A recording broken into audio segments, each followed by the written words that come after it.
Hi guys, tonight we step quietly into a world that feels familiar at first glance, yet quickly proves itself strange the longer you stay there.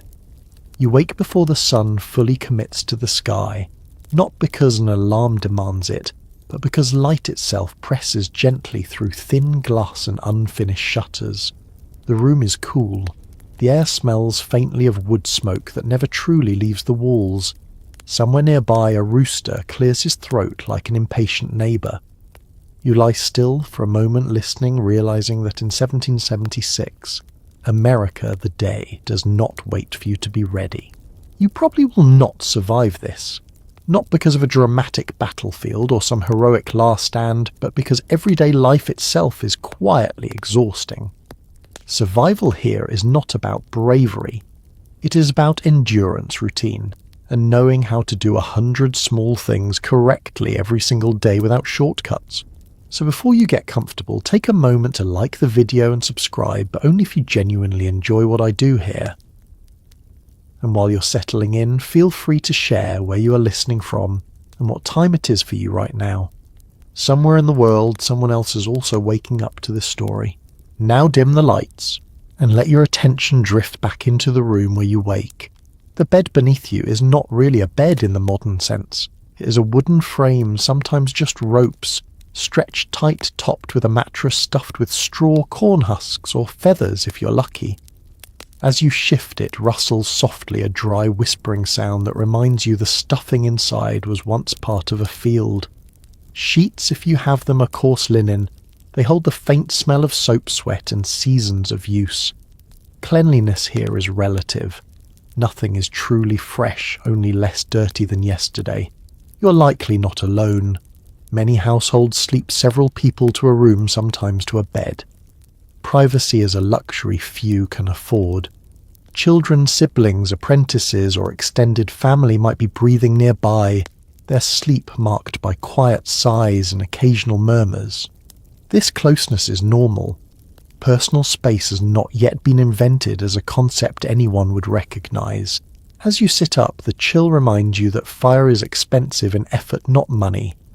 Wood must be chopped, carried, and carefully rationed. The hearth may still be warm from the night before, glowing faintly like a sleeping animal, but it will need coaxing soon. Winter or summer, the day begins with tending fire because without it, nothing else happens. A widely accepted fact among historians is that most colonial Americans structured their entire day around daylight rather than clocks. Mechanical clocks exist, of course, but they are uncommon and often inaccurate. Time is felt, not measured. You know it is morning because the light says so, because animals say so, because your body has learned when to wake. In some towns a bell might ring. In rural areas nature handles scheduling. You swing your legs over the side of the bed, feet meeting a cold wooden floor. Shoes are nearby, heavy and stiff, shaped by wear rather than comfort.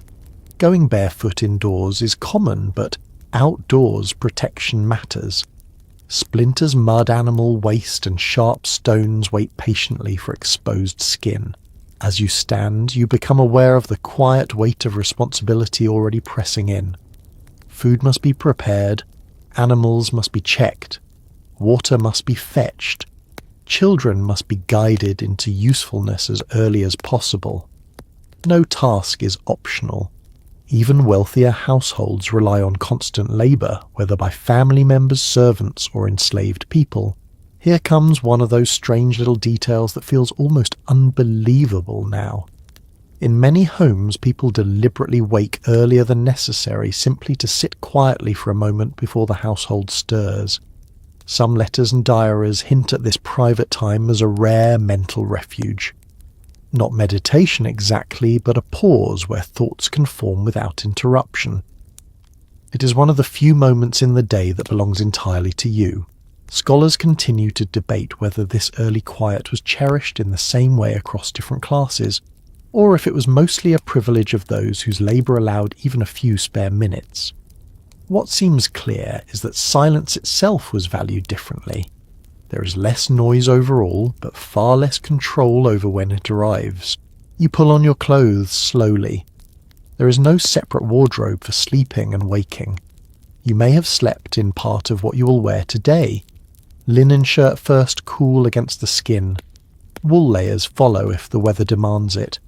Everything is practical. Nothing is decorative without reason. Buttons are precious. Fabric is reused until it cannot be used any more, then reused again for rags, insulation or patching.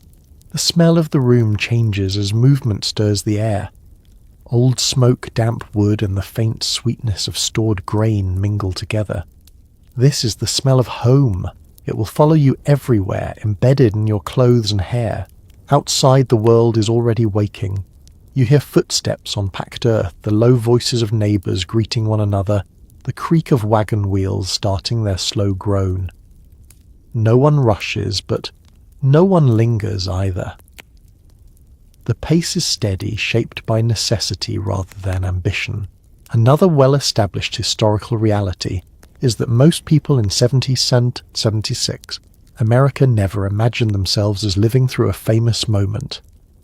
The year would later become monumental, but to you right now, it is just another morning with work to be done. Political ideas exist, yes, but they hover at the edges of daily life like distant thunder. What matters first is whether the fire catches, whether the bread rises, whether everyone makes it through the day unhurt. A curious aside that still surprises researchers is how rarely people wrote about boredom. Diaries mention fatigue, worry and discomfort, but rarely emptiness. Life is too full of tasks to feel dull. Exhaustion leaves little room for restlessness. You step closer to the hearth, kneeling to coax the fire awake. Sparks snap softly. The sound is intimate, familiar. You have done this countless times. Your hands know what to do, even if your mind is still drifting between sleep and waking. As the flames grow, warmth spreads slowly, unevenly. Shadows dance across the walls, stretching and shrinking as if the room itself is breathing. This flickering light will guide much of your day. Candles exist, but they're used sparingly. Firelight is precious, both comforting and dangerous. You pause just for a moment, feeling the weight of the day ahead. There is no concept of a weekend waiting to rescue you. Rest comes in fragments stolen between tasks, and yet there is a strange steadiness here, a rhythm that holds everything together. As the fire settles into a steady glow, the household begins to stir around you. The quiet dissolves into motion. The day has started whether you are ready or not, and you move forward with it step by step into the ordinary reality of 1776 America. Sleep here is not the deep, uninterrupted plunge you might expect. It arrives in layers shallow at first, then heavier, then lighter again. You drift in and out, aware of bodies shifting nearby of the house, settling with small pops and sighs of the fire, breathing quietly in the hearth. Night in 1776. America is not a sealed container. It leaks sound, temperature and thought. When you finally remember waking during the night, it does not feel unusual. Many people do. A long-held historical observation suggests that segmented sleep was common. You sleep for several hours, wake for a while, then return to rest again. This middle waking period is not considered insomnia. It is simply part of the night. You might pray, think, talk softly, or tend to a small task by candlelight. Darkness stretches longer here, and the body adapts. The space you sleep in is shaped by necessity, not comfort. Bedrooms as private sanctuaries are rare. Instead, rooms are multi-purpose. During the day, this space may hold storage, mending work, or children at play. At night, it transforms into a sleeping area. Beds are often shared not only by couples, but by siblings, apprentices, or anyone passing through who needs shelter. Warmth matters more than solitude. You feel the mattress beneath you again, uneven and alive with texture. Straw shifts. Feathers poke through ticking that has been patched many times. Insects are an accepted risk. Fleas and lice are common companions, especially in warmer months. Scratching is normal. You learn to sleep through it, or you simply wake and scratch without thinking. Blankets are heavy, woven thick to trap heat. Wool smells faintly of animal, especially when damp. In winter, Layers are piled high. In summer, the problem reverses. Heat settles and refuses to leave. Windows are small and sometimes sealed shut for months. Air moves slowly, sweat sticks to skin. You shift, searching for cooler patches of linen. A mainstream historical understanding tells us that most colonial homes were poorly insulated by modern standards. Walls let in drafts. Roofs leak heat. In winter, ice sometimes forms inside near windows. In summer, the house becomes an oven by afternoon. Sleep is shaped by the season as much as by exhaustion. Sound travels differently at night. Without engines or electricity, the world quiets in a way that feels almost complete. You hear things you would ignore today. A distant dog barking, wind moving through trees, the faint crack of cooling wood in the frame of the house. Even the breath of the person beside you becomes a kind of rhythm, something your own breathing unconsciously matches. There is an odd comfort in this shared vulnerability. Locks exist, but many doors are secured more by habit than hardware. Communities rely on proximity and familiarity. You know the sounds of your household. Anything unfamiliar stands out immediately. A lesser known but fascinating detail appears in personal letters. Some people intentionally position their beds to face east, believing morning light or divine symbolism mattered. Others arrange sleeping spaces around the hearth, believing fire offered protection against illness and evil alike. These beliefs vary widely and hint at a mental world where physical comfort and spiritual safety blur together. Scholars still debate how much sleep deprivation affected daily life. Some argue that shorter broken sleep was offset by naps and seasonal rhythms.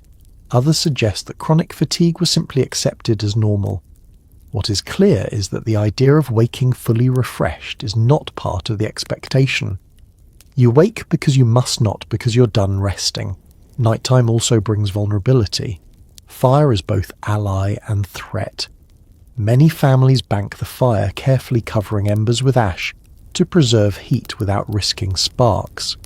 Despite precautions, fires are common and devastating. You sleep with one ear tuned for danger, even if only subconsciously. The darkness itself feels heavier. Without streetlights, the night presses close to the walls. Step outside and the stars explode across the sky, bright and crowded. Indoors, shadows gather in corners. Candles flicker, casting faces into unfamiliar shapes. Children sometimes fear the dark, but so do adults, though they rarely admit it. You become aware of smells more intensely at night. The day's labour lingers in clothing and skin. Smoke clings. Animals housed nearby add their own presence. Chamber pots are kept close, used quietly, emptied later. Hygiene is practical rather than fastidious. Clean enough is good enough. A quirky observation from household accounts suggests that some families intentionally rotated sleeping positions, believing it helped prevent illness or bad luck. Others slept with personal items, close tools or weapons ready in case of emergency. Sleep is not a surrender, it is a cautious truce. As the night deepens, the house settles into its rhythm. Breathing synchronizes, creaks repeat. Your own thoughts slow, shaped by fatigue rather than intention. Worries still surface about food stores, weather, health and money, but they float more gently now, less sharp at the edges. Eventually you drift again. Not into oblivion, but into a lighter state where dreams mingle easily with reality. You might dream of the day's work of walking long roads of voices calling your name. Dreams here are not analysed. They are noted, sometimes shared, sometimes ignored. When morning comes, it arrives gradually. First a subtle lightening of darkness, then the sound of animals stirring, then movement nearby. You wake not all at once, but in stages, body reassembling itself for another day. As your eyes open, the memory of shared sleep lingers. This closeness, this lack of separation between lives is simply how things are. Rest here is communal, imperfect, and deeply human. You rise knowing that tonight you will return to this same space, the same patterns, the same half-dreamed rhythms that carry you through life in 1776 America. You dress slowly, not because you are lingering, but because every garment has weight and consequence.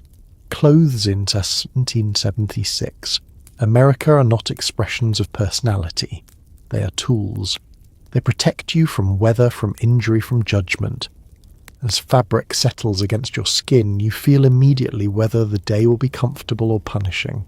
The linen shirt goes on first.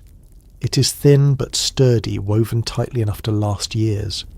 Linen is valued because it can be washed hard and often. Cleanliness here does not mean spotless. It means serviceable. The shirt carries faint traces of soap and sun from its last washing, a small victory over grime. If it feels especially soft, it is because it has been worn and repaired many times already. Over that comes wool if the season demands it. Wool scratches slightly, especially when new, but you have learned how to layer it so seams fall where they bother you least. In cold months, wool is life. It traps heat even when damp. In summer, you endure it because there is no better alternative for durability. Cotton exists, but it is not cheap or common in finished garments. A well-known historical reality is that most people owned very few sets of clothing. 2 outfits might be plenty. One for daily work, one for church or important occasions. Clothing is expensive in time as much as materials. Spinning, weaving, cutting, sewing, and mending all take hours. You treat fabric with respect because replacing it is not simple. As you pull on breeches or a skirt, you feel how clothing shapes movement. Nothing stretches. Everything resists slightly. You learn how to bend, lift, and walk within these limits. Fashion follows function. Even wealthier styles remain structured and heavy by modern standards. Comfort is secondary to durability and propriety. Shoes come next, stiff leather shaped more by past wear than by your foot. They rub at first, then soften slowly over months or years. Many people own only one pair. Soles are repaired repeatedly. When shoes finally fail, you might go barefoot longer than feels safe, especially indoors or in summer fields. You fasten buttons or tie strings, noticing how many closures rely on simple knots rather than metal. Buttons are valuable enough to be salvaged when garments fall apart. Nothing is thrown away without being reduced to its smallest usable form. There is a social language embedded in clothing that you absorb without thinking. Clean but patched suggests respectability and effort. Dirty or torn without repair suggests neglect or poverty. Fine fabric signals wealth, but also invites scrutiny. People notice clothing quickly because it reveals how carefully you manage your life. A curious detail emerges from probate inventories and personal accounts. Some families listed clothing as one of their most valuable possessions, ranking it alongside tools and livestock. To modern eyes, this seems strange, but here clothing represents stored labour. It is work you do not have to redo. Historians still disagree on how rigidly class boundaries were enforced through dress in colonial America. Some argue that clothing allowed for more social fluidity than later periods. Others suggest that subtle distinctions in fabric cut and cleanliness were read instantly by those who knew how to look. What is certain is that appearance mattered even when survival came first. You adjust your outer layer and feel the weight settle onto your shoulders. Coats are heavy, long, and often passed down. In bad weather they become armour. In good weather, they are carried rather than worn, draped over an arm or saddle. Hair is handled simply, styles are practical. Wigs exist, but mostly among the wealthy or professional classes. Powdered hair is more likely in cities. For most people, hair is tied back, covered, or braided to keep it out of the way. Hats are nearly universal outdoors. They protect from sun, rain, and social judgment. Going bareheaded in public feels oddly exposed. You glance down at your hands. Nails are short, often broken. Skin is roughened by work. Gloves exist, but are used selectively. Hands tell stories here. They reveal occupation, age, and health more honestly than words. There's a small, almost humorous detail recorded in some letters. People complained about the smell of new wool clothing, describing it as sheep-like or oily. Yet they still prized it. The smell faded with use, replaced by smoke and sweat, which felt more familiar. As you finish dressing, you become aware that your clothes will not change again until evening. There is no fresh outfit waiting after work. You will eat labour travel and socialise in these same garments. Spills are brushed off. Stains are accepted. Perfection is not expected. The sensation of being fully dressed brings a sense of readiness. Clothing here is psychological as well as physical. It signals that the day has begun and that you are prepared to meet it. Even children feel this shift. Being dressed means being useful. As you step closer to the door, the fabric creaks softly with movement. Wool whispers, linen rustles. These sounds are part of the household morning as familiar as voices and fire. You pause briefly, adjusting a sleeve, tightening a tie. The weight of your clothes grounds you. They remind you that the body is not separate from the day's work. Everything you do will be done inside these layers under the same sky, carrying the same smells and textures until night returns. With one last glance around the room, you move forward, dressed not for comfort, but for reality, stepping fully into the lived world of 1776 America. Morning moves forward whether you feel ready or not, and hunger makes that fact impossible to ignore. Breakfast in 1776. America does not announce itself with variety or aroma drifting from a machine. It begins quietly with preparation that started long before you woke. You feel it now as your stomach tightens, not demanding choice, only sustenance. You step closer to the hearth where the fire you coaxed earlier has settled into a steady, useful heat. Someone has already placed a pot nearby. It is darkened from years of use, its surface scarred but dependable. Meals here are built on repetition. Familiarity is not boredom. It is reassurance. A common understanding drawn from household records is that breakfast rarely differed much from other meals.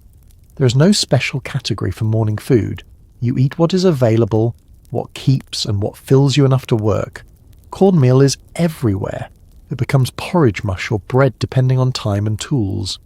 The smell is plain and earthy, slightly sweet when fresh. Water must be fetched before anything else. You or someone nearby steps outside with a bucket boot scraping against packed earth. The air's cool damp with morning. The walk to the well or pump is short but necessary. Each trip reminds you that convenience does not exist here. Every action has weight because it requires movement. Back inside, water is poured carefully. Nothing is wasted. Spills are wiped with practiced efficiency. The pot begins to steam, slowly releasing a smell that promises warmth more than pleasure. Salt might be added if you have it. Milk, if available, would be a luxury, especially fresh. More often it is reserved for children or saved for butter and cheese. One small but telling detail appears again and again in family journals. Sweeteners are scarce. Sugar exists, but it is expensive and used sparingly. Honey or molasses might appear occasionally, transforming an ordinary meal into something special. When that happens, it is remembered. There is bread, as well dense and filling. It was baked days ago, sometimes weeks, and has hardened slightly. You tear it with your hands rather than slicing it. Knives are tools, not tableware. Butter is spread thin, if at all. Fat is precious. It carries calories and flavour that your body craves. You eat standing or sitting wherever space allows. There is no formal table in many homes. Children eat quickly, already restless. Adults eat with purpose, aware that work waits. Conversation is minimal. Morning is not for reflection. It is for preparation. Modern researchers broadly agree that colonial Americans consumed far more calories at breakfast than many people do today, not because they indulged, but because labour demanded it. Food is fuel. If you fail to eat enough now, you will feel it later in shaking hands and slowed movements. The act of eating is quiet. Utensils are few. Spoons are common, forks less so. Plates are shared. Wooden bowls absorb smells from previous meals, layering flavours over time. This does not bother you. It is simply how things taste. There is a faint smell of smoke clinging to everything. It settles into food, clothing and hair. You barely notice it anymore. Visitors do. Smoke is the background scent of life. An unusual practice surfaces in some regions. People dip bread into beer or cider at breakfast. This is not indulgence, it is practical. Water quality is unreliable and fermented drinks are safer. Alcohol content is low. Even children may drink diluted cider. It hydrates and energizes without concern. There remains disagreement among scholars about how often meat appeared in morning meals. Some argue it was common in rural areas where livestock was accessible. Others suggest meat was saved for later in the day or special occasions. What seems clear is that breakfast was never meant to impress. It was meant to sustain. You notice how quickly the meal disappears. There is no lingering. Bowls are scraped clean. Crumbs are saved for animals. Leftovers are folded back into the household rhythm. Nothing pauses the day for long. As dishes are cleared, you feel the shift. Eating is over. The day asserts itself again. Tools are gathered. Children are redirected. Animals wait. The fire must be adjusted for the next task. The absence of choice stands out. You do not ask what you want. You accept what is there. This acceptance shapes expectations. Contentment is quieter but steadier. You measure satisfaction by readiness rather than pleasure. A passing remark in a farmer's account mentions missing breakfast once during a harsh winter and remembering it vividly years later. Hunger leaves impressions when food is normally reliable. This tells you how central routine meals are to emotional stability. Your body feels warmer now, steadier. Energy settles in not like a rush, but like a slow filling of empty spaces. This is enough. Enough to work. Enough to endure.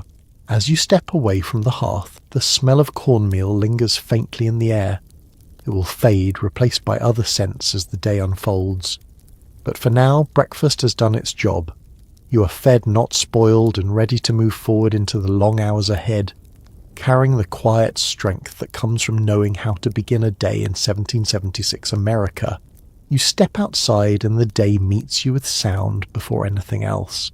Not noise in the modern sense, but a layered presence that tells you life is already underway. The ground is firm beneath your feet, packed hard by years of use. As you walk, your boots make a dull rhythm against earth and wood, a sound that blends easily into the morning rather than interrupting it. The town or settlement around you feels awake without feeling hurried. Hooves strike the road with a hollow clop as a horse is led past its breath, puffing softly in the cool air. The wagon creaks, protesting as weight shifts across its wooden frame. Somewhere nearby, metal taps against metal, steady and purposeful. These are the sounds of work beginning, not of chaos. What strikes you first is how open everything feels. Doors are left ajar. Windows are uncovered. Voices travel freely, carried by the air without engines or walls to stop them. You hear greetings exchanged casually, not shouted, just spoken with familiarity. People know who belongs here. Strangers stand out quickly. Accounts from the period consistently show that towns and villages were defined more by sound than by sight. You could often identify a place with your eyes closed, recognizing it by its rhythms. A port town smells of salt and tar and echoes with gulls and rigging.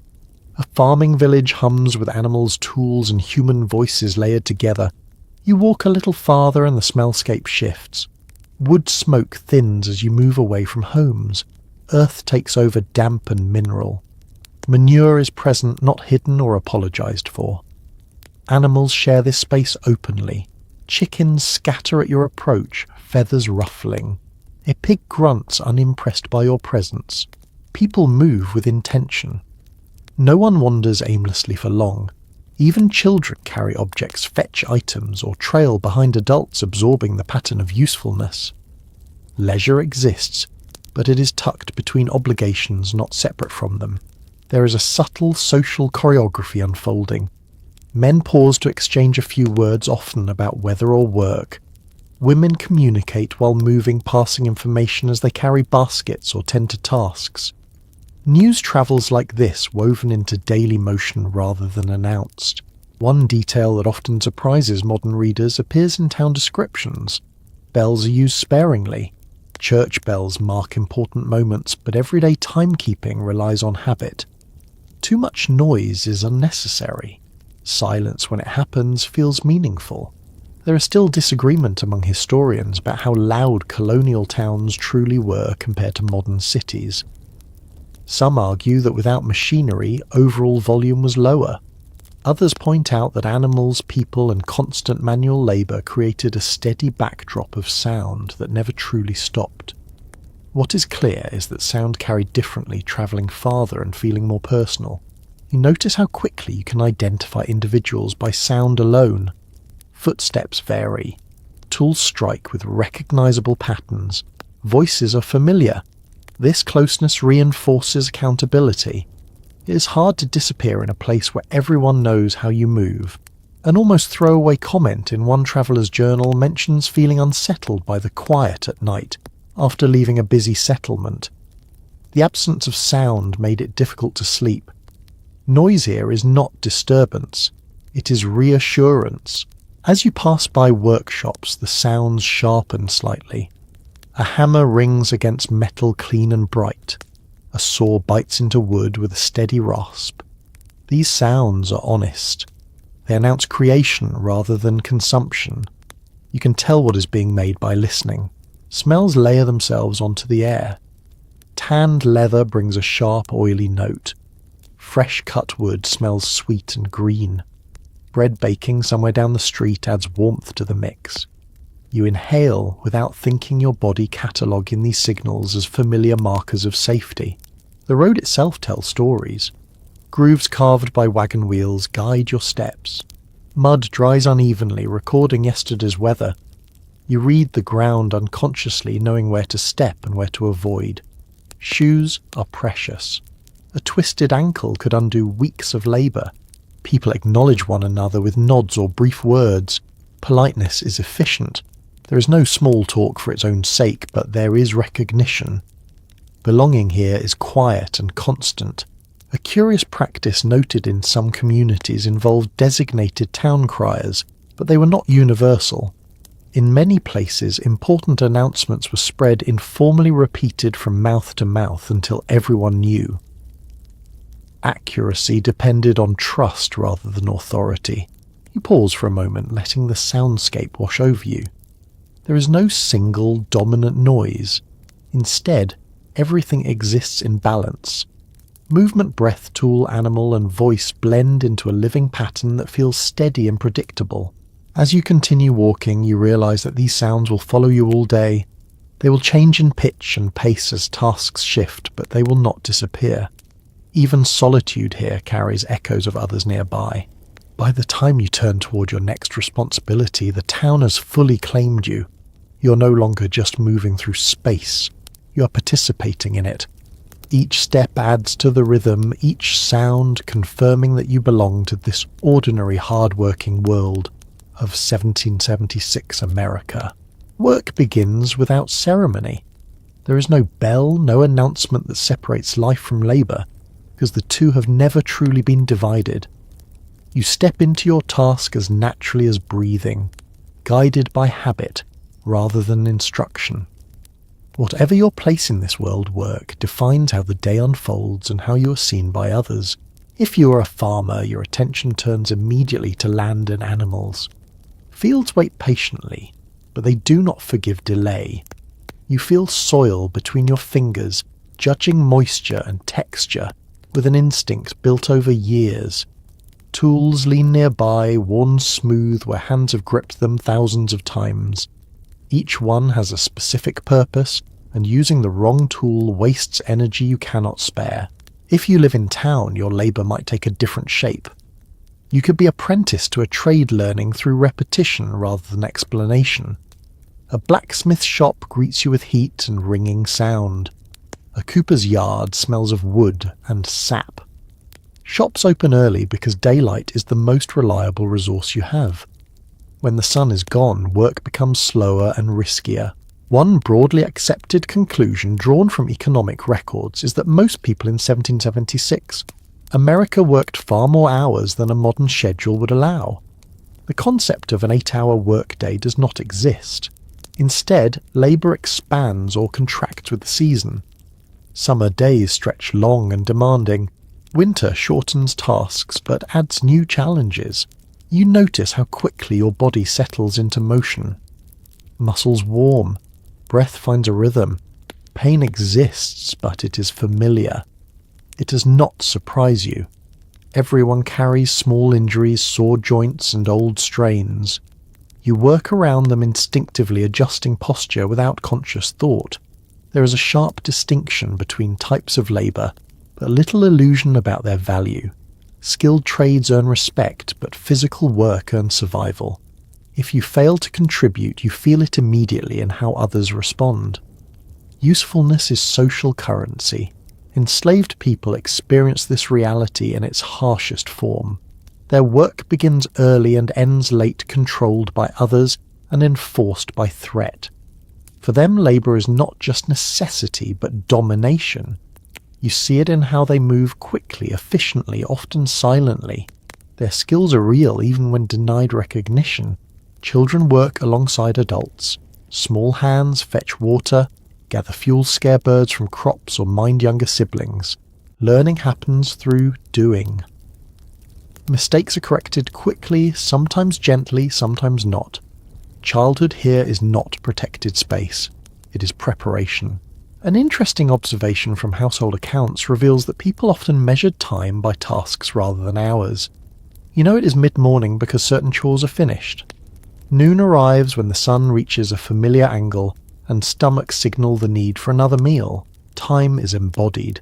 There is active debate among historians about how people mentally experience this constant labour.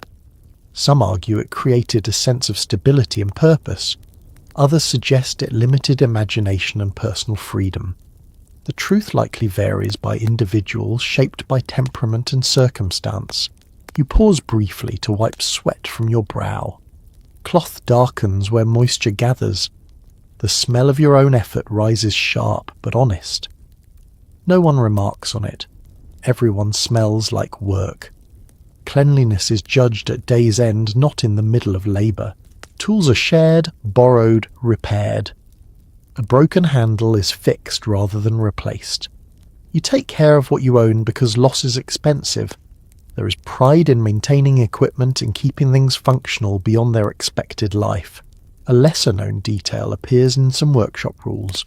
Singing while working is discouraged in certain trades, not for moral reasons, but because it distracts from precision.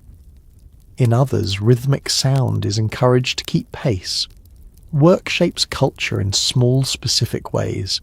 As the morning progresses, you feel hunger again, but it is distant. Your body knows another pause will come later. For now, movement matters more. Focus narrows to the task in front of you. Conversation during work is brief and purposeful. Advice is given quickly. Stories are shared only when hands are busy and minds can wander without consequence. Silence is not awkward. It simply means attention is focused. You look around and see the same pattern repeated everywhere. People bent over tasks, absorbed, moving with efficiency learned through necessity. This is not a society waiting for something to happen. It is one constantly in motion. By the time the sun climbs higher, work has already left its mark. Dirt under nails, heat in muscles, a quiet satisfaction in progress made. You straighten for a moment, stretching your back, and glance toward where the day will carry you next. Labour here is not something you finish. It is something you inhabit. As you step back into motion, you understand that work is not interrupting life. It is life steady and unavoidable, carrying you forward through another ordinary day in 1776 America. As the morning stretches on, you begin to notice a kind of labour that never seems to end because it is rarely acknowledged as finished. Women's work does not announce itself with noise or visible results in the same way fieldwork or trades do. Instead, it weaves quietly through every hour, holding the household together without pause.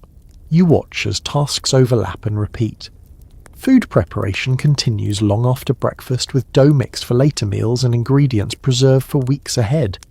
Clothing is mended while watching children. Floors are swept not because they stay clean, but because dirt returns constantly. Every action seems small on its own. Together they consume the entire day. Records from the period leave little doubt that women's labour formed the backbone of household survival. Without it, families would unravel quickly. Yet this work rarely appears in official documents. It is invisible precisely because it is assumed. You sense how skill develops through repetition. Hands move quickly, efficiently, without wasted motion. There is little instruction because knowledge passes through observation. Girls learn by watching, then doing. Boys absorb it too, even if their future work will look different. Domestic competence is not optional. Time feels different here. Tasks do not begin and end cleanly. They circle back on themselves. Laundry waits for weather. Meals wait for fire. Children wait for attention that must be given in fragments. You feel pulled in several directions at once, always aware of what needs doing next. One easily overlooked habit appears in household correspondence. Women often rose earlier and slept later than others, not from virtue but necessity. Quiet moments before and after the household stirred were the only times certain tasks could be completed without interruption. There is disagreement among modern historians about how women themselves perceived this constant labour. Some argue it offered a sense of authority within the household. Others suggest it left little room for rest or self-definition beyond service. What emerges most clearly is complexity rather than simplicity. You notice how social expectations shape movement. Women circulate through spaces rarely settling. Even when sitting hands remain busy. Idleness invites judgment. Industry signals respectability.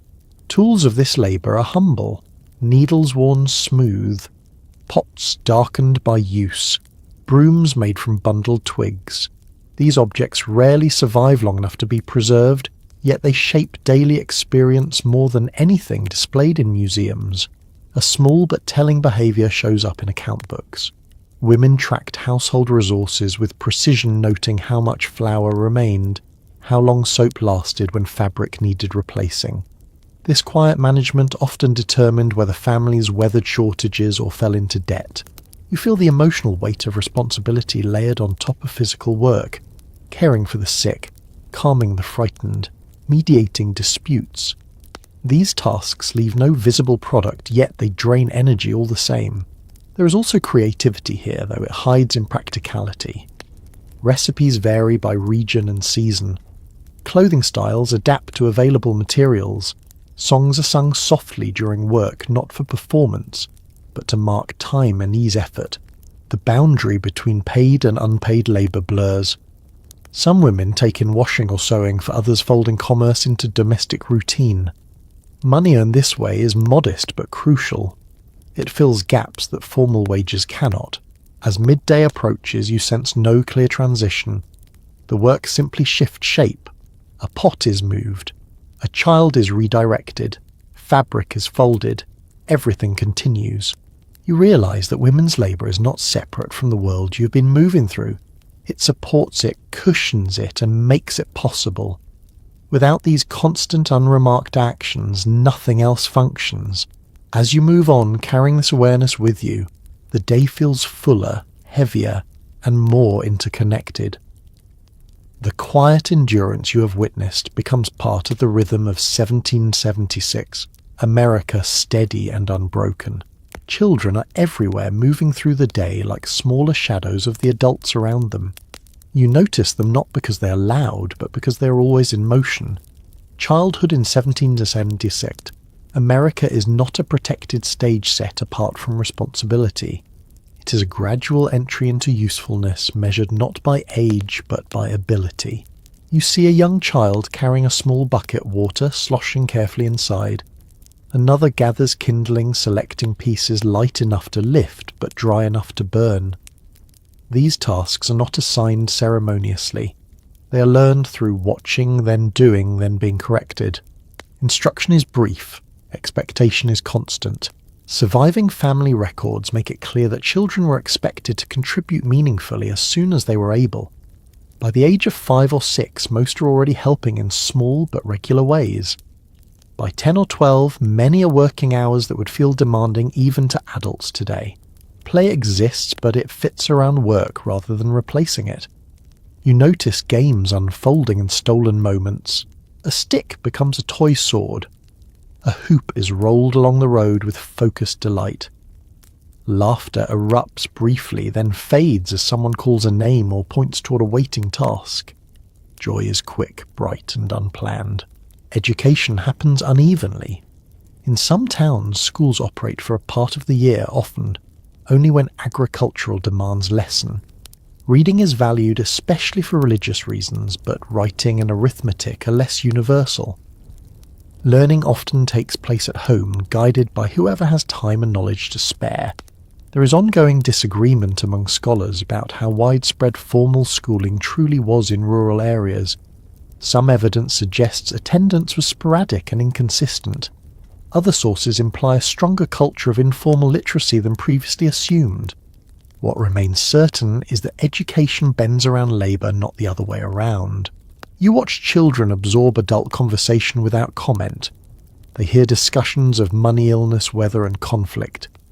Nothing is simplified for their benefit. Understanding comes gradually shaped by exposure rather than explanation. One revealing detail appears in apprenticeship contracts.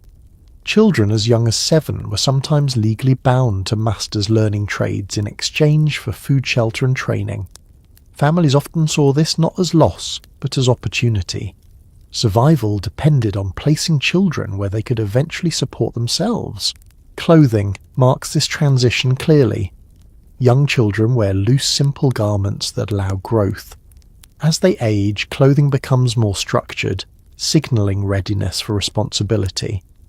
There is little room for rebellion when garments themselves limit movement into adult patterns. Discipline is present and direct. Mistakes are corrected quickly. Patience exists, but it is practical rather than indulgent. A dropped bucket means wasted water. A forgotten chore affects the whole household. Consequences feel immediate and real. You notice how closely children observe adults. They mimic posture language and habits. Skills are passed down not through instruction manuals but through proximity. The rhythm of work becomes internalized early, shaping identity long before adolescence. A quietly surprising note appears in some diaries. Parents expressed pride not in children's happiness but in their competence. Praise often followed evidence of reliability rather than creativity. This does not mean affection was absent. It simply took a different shape. There remains uncertainty among historians about how children emotionally experienced this early responsibility. Some argue it fostered resilience and confidence. Others suggest it limited play and emotional exploration. Both interpretations find support in personal accounts, reminding you that childhood then as now was not a single experience. As midday approaches, you see children adjusting easily to the pace of the day. They slow when adults slow. They speed up when urgency rises. They learn when to speak and when to stay quiet. You realize that childhood here is not something you pass through quickly. It blends gradually into adulthood, marked by increasing capability rather than sudden change. There is no clear line, only a steady accumulation of skill and expectation. As you move on, the presence of children lingers. Their quiet competence, their brief laughter, their serious attention to small tasks all contribute to the fabric of daily life. They are not future participants. They are already here shaping the world of 17 to 76 America alongside everyone else. As the day edges toward its middle, movement pulls you toward places where exchange happens. Markets, shops, and small points of trade do not exist as separate destinations. They are woven into the paths people already walk. You do not go shopping so much as you pass through moments where goods change hands. You arrive at a cluster of stalls and doorways that feel informal but purposeful. Goods are displayed simply. Barrels stand open. Baskets sit within reach. Items are arranged so they can be inspected by touch rather than admired from a distance. Nothing here is sealed, wrapped, or hidden behind glass. Surviving town records show that most trade in 1776, America occurred on a very small scale. Large merchants existed, especially in port cities, but everyday life depended on local exchange. You know who made the shoes you wear. You know who milled the grain in your bread. Trust is built through repetition rather than contracts.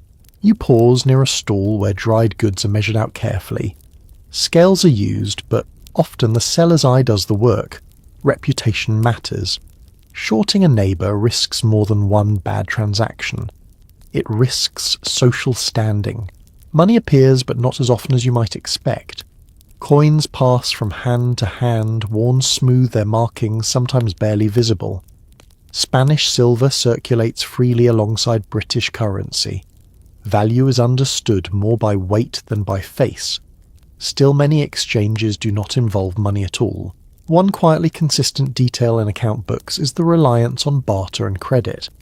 You promise payment later. You settle accounts after harvest. You trade labour for goods. This system works only because people expect to see one another again. There remains lively debate among economic historians about how stable this credit-based system truly was. Some argue it created resilience, allowing communities to function despite shortages of cash. Others point out that it also created tension dependency and quiet resentment when debt stretched too long. Both views surface in personal letters filled with gratitude one moment and anxiety the next. You notice how conversation flows during trade. News travels alongside goods. Someone mentions a sick relative. Someone else asks about the weather upriver. Information is as valuable as anything on display. Markets function as social centres as much as economic ones. Shops that operate indoors feel different. A tailor's space smells of cloth and chalk. A cooper's shop is loud with mallets and rings. These places invite you to linger just long enough to place an order or collect something finished. There is no browsing in the modern sense. You come with a purpose. A small but revealing habit shows up in merchant correspondence. Shopkeepers often kept mental ledgers alongside written ones, remembering customers by face and history. Forgetting who owed what was not just a mistake, it was a social failure. You sense how access shapes experience. Women participate actively in markets, especially for household goods. Enslaved people may be sent to purchase items carrying messages as well as money. Children trail behind, absorbing the mechanics of exchange early. Quality matters more than novelty. You handle items carefully, feeling for flaws. Returning a purchase is rare and awkward. You choose slowly because mistakes are costly. Smells gather here. Leather-grained fish, smoke and human presence blend together. It is not unpleasant, just dense. The air feels used. Voices overlap without shouting. There is an unspoken rhythm to negotiation that you follow instinctively. Some regions hold regular market days. Others rely on informal exchange whenever paths cross. Either way, trade is embedded in daily movement. You do not step out of life to acquire things. Acquisition is part of living. A passing remark in a traveller's journal notes surprise at how little advertising existed. Signs were simple. Word of mouth did the rest. You found what you needed by knowing where to look and who to ask. As you finish your small business, whether trading, purchasing, or simply listening, you feel the subtle satisfaction of connection. Needs have been met, information gathered, relationships reinforced. You turn away goods in hand or promises made and fold back into the day's flow. The market does not close so much as dissolve, each person carrying its effects with them. Trade here leaves no sharp boundary. It simply fades back into ordinary movement, sustaining life in 1776 America, one small exchange at a time. By now you've handled goods, exchanged words and promised things that will be settled later. That is when you begin to notice something quietly unsettling. Actual money is strangely absent. Coins appear and disappear, but they never seem to linger long in anyone's pocket, including yours. You reach instinctively for payment and hesitate. A few pieces of silver sit heavy in your hand, worn so smooth. Their markings feel almost decorative rather than official. They are valuable, yet everyone treats them cautiously, as if they might vanish the moment they are spent, and often they do. Personal account books from the period make one thing unmistakably clear. Cash is scarce. Even people considered comfortable often operate with little hard currency. Wealth here does not sit in wallets. It lives in land tools, animal-stored goods, and reputation. Money is useful, but it is not the foundation of daily exchange. You sense this immediately in how people speak.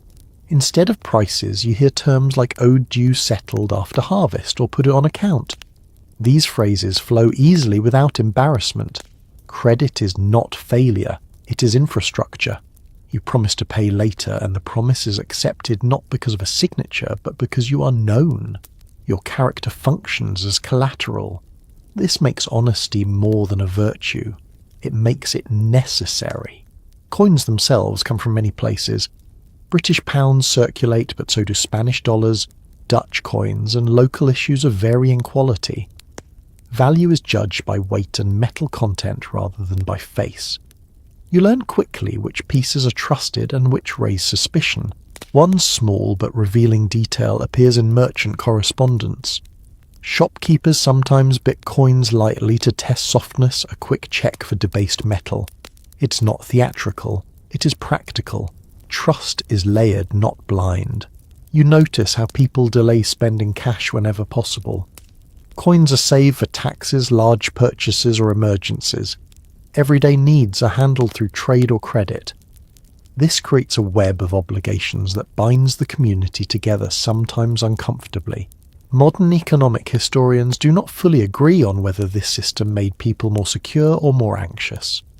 Some argue that mutual dependence strengthened social bonds. Others suggest it trapped families in cycles of debt that were difficult to escape. Both interpretations surface in surviving letters that swing between gratitude and quiet worry. You feel the tension yourself. Credit allows you to function despite scarcity, but it also means you're never entirely finished. Something is always owed. Even after a good harvest, accounts must be settled carefully to avoid damaging trust. Taxes complicate everything. Colonial and local levies are often demanded in specific forms, sometimes requiring cash rather than goods. This forces people into difficult choices, selling produce or labour at inconvenient times to meet obligations. Money becomes most visible when authority demands it. A detail tucked into town meeting notes reveals that disputes over payment were common but often resolved informally. Elders or respected neighbours mediated disagreements. Legal action existed, but it was costly and slow. Social pressure usually worked faster. You become aware that money changes relationships. Lending or borrowing can shift balance subtly. Gratitude mixes with resentment. Generosity is remembered. Stinginess lingers. Every transaction carries emotional weight alongside economic value. Women play a significant role in this system, managing household accounts and tracking who owes what. Their memory often serves as the true ledger. Enslaved people, meanwhile, exist outside the system, entirely treated as property rather than participants, their labour generating wealth they cannot claim. Children absorb these lessons early. They hear discussions of debt and payment without explanation. They learn that promises matter. Breaking one carries consequences that echo. There remains uncertainty among scholars about how people mentally categorized money itself. Some evidence suggests it was seen as unstable and even morally suspect, while tangible goods felt safer. Other sources imply a growing familiarity with cash, especially in port cities. Experience varied widely by region. As the day moves on, you tuck your few coins away carefully. They clink softly, a sound that draws attention. You become conscious of how visible money feels when it is rare. Spending it requires thought. You realize that the absence of money does not slow life, it simply reshapes it. Exchange becomes personal, obligation becomes social, trust becomes currency. When you leave the space of trade and return to work or home, the promises you have made travel with you. They sit quietly in your mind, reminders that life here is not balanced by numbers alone. Money may be scarce, but connection is not. Every agreement ties you more tightly into the fabric of the community. As you move forward, you carry not just goods or tools, but relationships, expectations, and the quiet understanding that in 1776 America wealth is measured as much by who knows you as by what you own. By the time the day settles into its steady middle, hunger returns quieter than the morning, but more persistent. Food here does not arrive in neat courses or planned menus.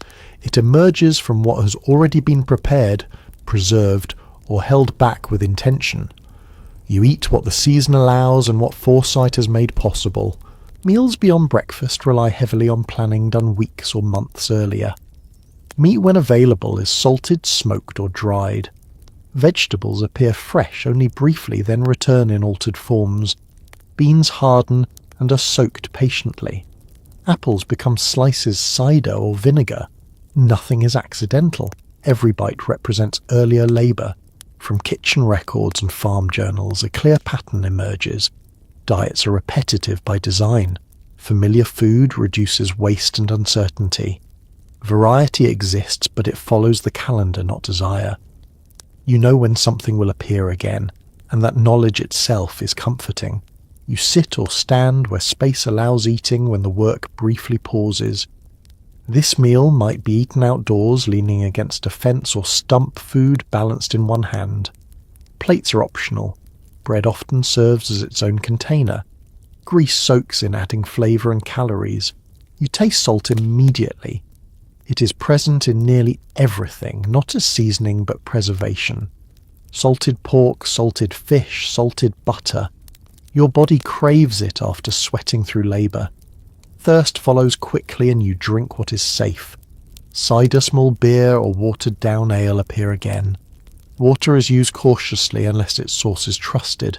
An overlooked habit appears in household notes. People often dipped vegetables or bread into fat saved from earlier meals. Nothing rich was wasted. Fat carried energy through long afternoons, and even a small amount transformed simple food into something sustaining. You notice how little food is discussed as pleasure. Satisfaction comes from fullness, not indulgence. Still moments of enjoyment slip in. A well-smoked piece of meat, a fresh onion sliced thin, a crust that crackles just right. These moments stand out precisely because they are not guaranteed. There is ongoing disagreement among modern scholars about nutritional balance in colonial diets. Some argue that despite monotony, people consumed sufficient calories and nutrients through whole foods. Others point to deficiencies during harsh seasons or poor harvests. The truth shifts year by year, household by household. You feel the meal settle slowly rather than rush. There is no sugar spike. Energy spreads evenly, preparing you for more work. You wipe your hands on cloth already marked by earlier meals. Stains accumulate without comment. Food storage shapes daily thinking. Root cellars stay cool and damp. Shelves hold jars sealed with wax or cloth. Barrels line walls, each containing something precious. You know what remains without checking constantly. Inventory lives in memory. Children eat alongside adults, portions adjusted by need rather than age.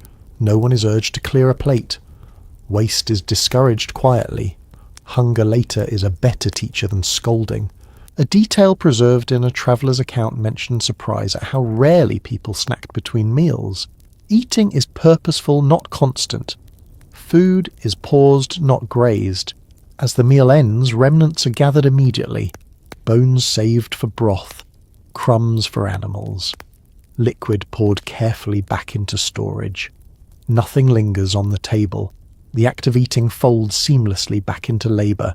You stand again, feeling neither heavy nor light, just capable. The rhythm continues. Work resumes. The body knows how to use what it has been given. As you move forward into the afternoon, the memory of food stays with you not as pleasure but as quiet assurance. You are fueled enough to continue. That is all the day requires. In this world, food is not about choice or novelty. It's about continuity. Each meal ties you to the season, the land, and the work that made it possible. And as you step back into motion, you carry that steady nourishment with you, another small thread in the fabric of everyday life in 1776 America. As afternoon advances, your awareness shifts to things people rarely discuss unless they fail. Water waste and cleanliness shape every hour, even when no one names them directly. You feel it in small decisions in where you step, what you touch, and how often you wash your hands or do not. Water defines the limits of comfort. You fetch it repeatedly each trip, reminding you that every drop has a cost. Wells, pumps, streams, or rain barrels provide what you need, but none are effortless. Buckets strain arms and backs. Spills matter. You learn to move carefully, balancing weight with practiced ease. Period household manuals quietly confirm that most families used far less water than a modern person would expect. Washing is selective. Hands and faces receive attention. Clothes are washed only when truly necessary. Full bathing is rare, not from neglect, but from logistics. Heating water requires fuel. Fuel requires labour. You smell the environment more keenly here. Earth animals, smoke, and human presence mix together without apology. Waste is managed close to home. Chamber pots are emptied daily, often into privies or designated areas away from wells. The process is routine, not shameful. Everyone knows it must be done. One revealing note in town ordinances mentions fines for dumping waste too near public paths. Cleanliness is not about sterility. It is about preventing obvious danger. Smell alone is not considered a problem unless it signals disease or threatens water sources. You notice how people develop an instinct for safe water. Some sources are trusted, others are avoided without explanation. Experience teaches quickly. Illness follows contaminated water and memory does the rest. You drink carefully, preferring what has been boiled or fermented when possible. There remains uncertainty among modern researchers about how effective these practices truly were at preventing disease. Some evidence suggests communities adapted surprisingly well. Other records point to frequent outbreaks of illness tied directly to sanitation failures. The balance likely depended on local geography and habit. Soap exists, but it is homemade and used sparingly. Lye soap cleans aggressively, stripping skin as well as dirt. You rinse quickly, avoiding overuse. Cleanliness here is functional, enough to prevent sickness, enough to keep clothes wearable. Laundry days are long and physically demanding. Water is heated, hauled, reused, then discarded. Clothes are scrubbed against boards or stones. Drying depends entirely on weather. You plan washing around forecasts because damp fabric left too long can sour and ruin hours of work. A small detail tucked into letters between friends reveals complaints about the smell of wet wool hanging indoors during winter. It lingered for days, heavy and unavoidable. People endured it because alternatives were limited. You adjust your movements instinctively to avoid filth. You step around puddles whose origins you do not question. You watch where animals pass. You wipe hands on cloth rather than reaching immediately for water. These habits form early and stay with you. Children learn quickly as well. They are corrected sharply when they stray too close to waste areas or play near questionable water. Fear is practical. Illness strikes hardest among the young and everyone knows it. Despite all this, the environment feels alive rather than dirty. Nature absorbs much of what humans produce. Soil takes waste. Animals consume scraps. Smoke disperses. The system is imperfect, but it functions well enough to sustain life. An understated observation from a visiting European noted surprise at how little people complained about smells. What overwhelmed outsiders barely registered for residents. The nose adapts just like everything else. As the afternoon continues, you rinse your hands once more, shaking off droplets before returning to work. The water feels cool and grounding, clean enough. That phrase carries meaning here. You realize that health in this world depends less on perfection than on awareness. Knowing where danger lies, knowing when to act, knowing when to accept what cannot be changed. As you step forward, you carry this understanding with you. Cleanliness is not invisible labour. It is constant attention woven quietly into daily life. You do not think about it often, but it shapes everything you touch, every sip you take, and every step you place. In the ordinary grounded world of 1776 America, illness does not arrive dramatically. It slips in quietly, announced first by a heaviness in the limbs or a warmth that feels slightly wrong. As the afternoon wears on, you become more aware of how fragile the body feels in this world. Health is not assumed. It is watched, negotiated, and often worried over. When someone falls sick, the household responds immediately. There's no clinic to visit, no professional guarantee to appear. Care begins at home, guided by memory, tradition, and whatever remedies are within reach. You recognize the smell of herbs steeping in hot water. Bitter, sharp, and earthy. Comforting simply because they are familiar. The common understanding passed down through generations is that balance matters. Heat and cold, wet and dry, rest and exertion. Illness is thought to come from imbalance rather than invasion. Treatments aim to restore harmony, not to attack a cause you cannot see. You feel a hand press against a forehead, gauging temperature by touch alone. Fever is judged comparatively. Hotter than yesterday, cooler than this morning. Improvement or decline is measured in small shifts. There are no numbers to reassure or alarm you. Household medical knowledge is extensive, especially among women. They know which plants soothe stomachs, which ease coughs, which calm nerves. This knowledge is practical, earned through repetition and observation. Remedies are adjusted quietly when something does not work. Surviving notebooks and recipe collections make it evident that home medicine was not fringe practice. It was primary care. Physicians exist, but they are expensive, distant, and not always trusted. You call one only when the situation feels beyond household control. One revealing habit appears in personal correspondence. People often delayed seeking outside help, hoping the body would correct itself. Not from stubbornness, but from experience. Many ailments passed on their own. Intervention carried risks. Bloodletting, purging and blistering are known practices accepted by many as standard treatment. You watch, with a mixture of faith and fear as these methods are considered. Relief sometimes follows, other times weakness deepens. Outcomes vary and everyone knows it. There is no clear consensus among modern historians about how effective these treatments truly were. Some argue they occasionally helped by chance or placebo. Others suggest they often worsened conditions. The records show both recoveries and tragedies, sometimes following the same approach. Children are watched closely. Their illnesses progress quickly. Parents listen to breathing, count hours of sleep, note appetite. Fear is constant but controlled.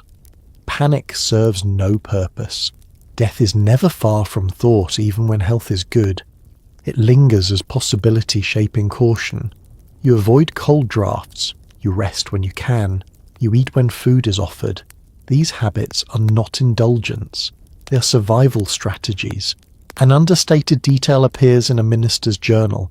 He notes how often illness was interpreted as moral or spiritual signal, especially during epidemics. Reflection accompanied treatment. Prayer existed alongside poultices without contradiction. Despite limited tools, care is attentive. Someone sits nearby through the night. Water is offered often. Comfort is given freely. Touch matters. Presence matters. When recovery comes, it feels gradual. Strength returns slowly like light after a long dusk. The household exhales not loudly but deeply. Gratitude replaces fear without ceremony. You realize that health here is not an individual experience. It belongs to the group. One person's illness disrupts everyone's routine. One recovery restores balance. As you move back into the afternoon, the awareness stays with you. Every ache is noticed. Every breath is appreciated.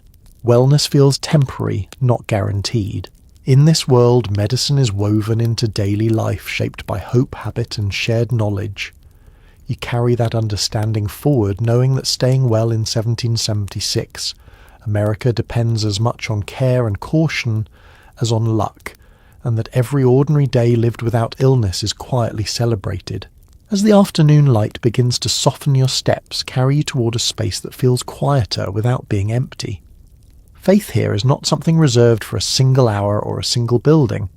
It threads itself through the day in habits so familiar they barely register as belief anymore. You sense it in the way people pause before eating even briefly, in the phrases woven into ordinary speech, in the expectation that life unfolds under some larger order, whether named often or rarely. Religion here is not always loud. It is steady. Church buildings exist simple and unadorned compared to what you might expect. Benches are hard, windows are plain. The focus is not on beauty but on gathering. When people attend, they do so because it anchors the week marking time as much as offering guidance. Personal journals and community records consistently show that religious attendance was one of the few truly communal routines shared across classes. Wealth and poverty sat side by side, at least in theory. The same words were spoken to everyone, even if they landed differently. Sermons are long by modern standards. Attention is expected, not optional. You listen not only for moral instruction, but for reassurance that hardship has meaning. Faith provides a framework that helps explain suffering without resolving it. Outside formal worship, belief appears in smaller ways. A whispered prayer during illness, a reference to providence when plans succeed or fail. These moments are not dramatic, they are reflexive. A small but telling habit shows up in letters between friends. People often asked one another to remember them in prayer, especially during uncertain times. This request carried real comfort, reinforcing a sense of being held within a larger community. There is no single religious experience. Congregations differ, interpretations vary. Some emphasize discipline and restraint, others focus on mercy and inner reflection. Arguments happen, sometimes quietly, sometimes openly, shaping divisions that feel personal rather than abstract. Modern scholarship remains divided on how deeply individual belief motivated daily behavior versus how much religion functioned as social expectation. Evidence supports both views. For some, faith was intimate and guiding. For others, participation maintained belonging more than conviction. You notice how children absorb religious language early, repeating phrases without fully understanding them. Meaning accumulates, slowly layered over years of listening and repetition. Faith also shapes moral boundaries. Reputation matters deeply. Public behavior reflects not just on you, but on your household. Shame carries weight. Forgiveness does too, though it often requires visible repentance. An offhand remark preserved in a traveller's diary notes surprise at how rarely people openly questioned belief even when doubt existed. Questions were often private, worked through internally or with trusted companions rather than aired publicly. As evening approaches, religious routine blends seamlessly into daily rhythm. There's no sharp transition. Faith does not interrupt life. It accompanies it. You feel how this presence steadies people, offering language for hope and patience. In a world filled with uncertainty, belief provides something firm to lean against, even if it never answers everything. As you move on, the quiet influence of faith lingers, not as doctrine, but as habit, as reassurance, as a shared understanding that whatever the day has demanded, it exists within a story larger than any single person. In 1776, American religion is less about spectacle and more about continuity. It flows gently beneath daily life, shaping choices, easing fear, and reminding you that endurance itself can be an act of faith. By late afternoon, the pace of the day loosens slightly, not because work is finished, but because bodies and minds begin to feel the weight of hours already spent. This is when small pockets of leisure appear, not planned or announced, but discovered almost accidentally between obligations. You notice it in the way someone lingers a moment longer than necessary after completing a task, in the way voices soften, in the brief pause where no one immediately reaches for the next chore. Leisure here is not a destination. It is a breath. Games emerge quickly and vanish just as fast. Cards are shuffled, played on rough surfaces, then tucked away. Dice roll across a table, the sound sharp and satisfying. Stakes are modest, often symbolic. Winning brings bragging rights more than wealth. Losing brings laughter or mild annoyance, never outrage. Surviving descriptions of daily life suggest that storytelling was among the most common forms of entertainment. You listen as someone recounts an event from years ago, details shifting slightly with each telling. Accuracy matters less than rhythm. Stories are shared to pass time, to teach lessons, or simply to connect. Music appears without ceremony. A fiddle emerges. A tune begins. Feet tap without conscious decision. Songs are familiar, passed down rather than composed. Singing's communal. Talent is appreciated, but participation matters more. There is an enduring question among historians about how much leisure people truly experienced. Some argue these moments were rare and fleeting. Others believe that regular pauses existed woven naturally into work rhythms. What seems certain is that leisure was not passive. It required presence. You feel how different this is from modern rest. There is no escape into distraction. Leisure happens face to face, sound to sound. Silence itself can be leisure when shared. A small but revealing detail surfaces in diary entries. People often describe these moments not as entertainment, but as relief. Relief from worry, relief from repetition, relief from isolation. The language matters. Leisure here is restorative rather than indulgent. Children join, easily shifting from play to chores and back again.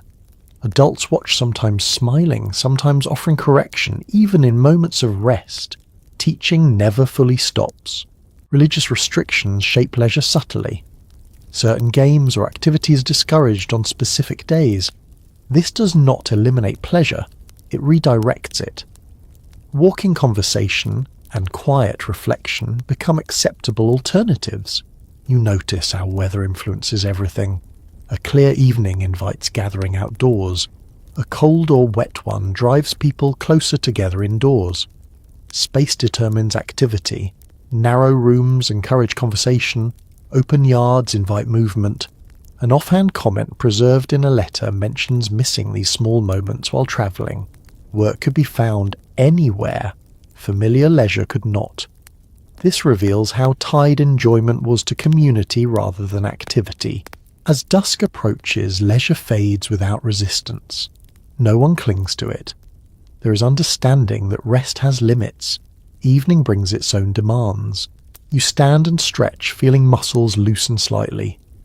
Laughter lingers in the air for a moment, then dissolves. Tools are picked up again. Animals need tending. Fires need attention. What stays with you is not the activity itself, but the feeling of shared presence. Leisure here confirms belonging. It reminds you that even in a life shaped by necessity, there is room for connection. As you move back into work or preparation for evening, you carry that quiet warmth with you. It does not last long, but it does not need to. Its value lies in its brevity. In 1776, American leisure does not promise escape. It offers grounding. It reminds you that endurance is easier when shared, and that even the busiest days contain moments where life feels briefly gently balanced.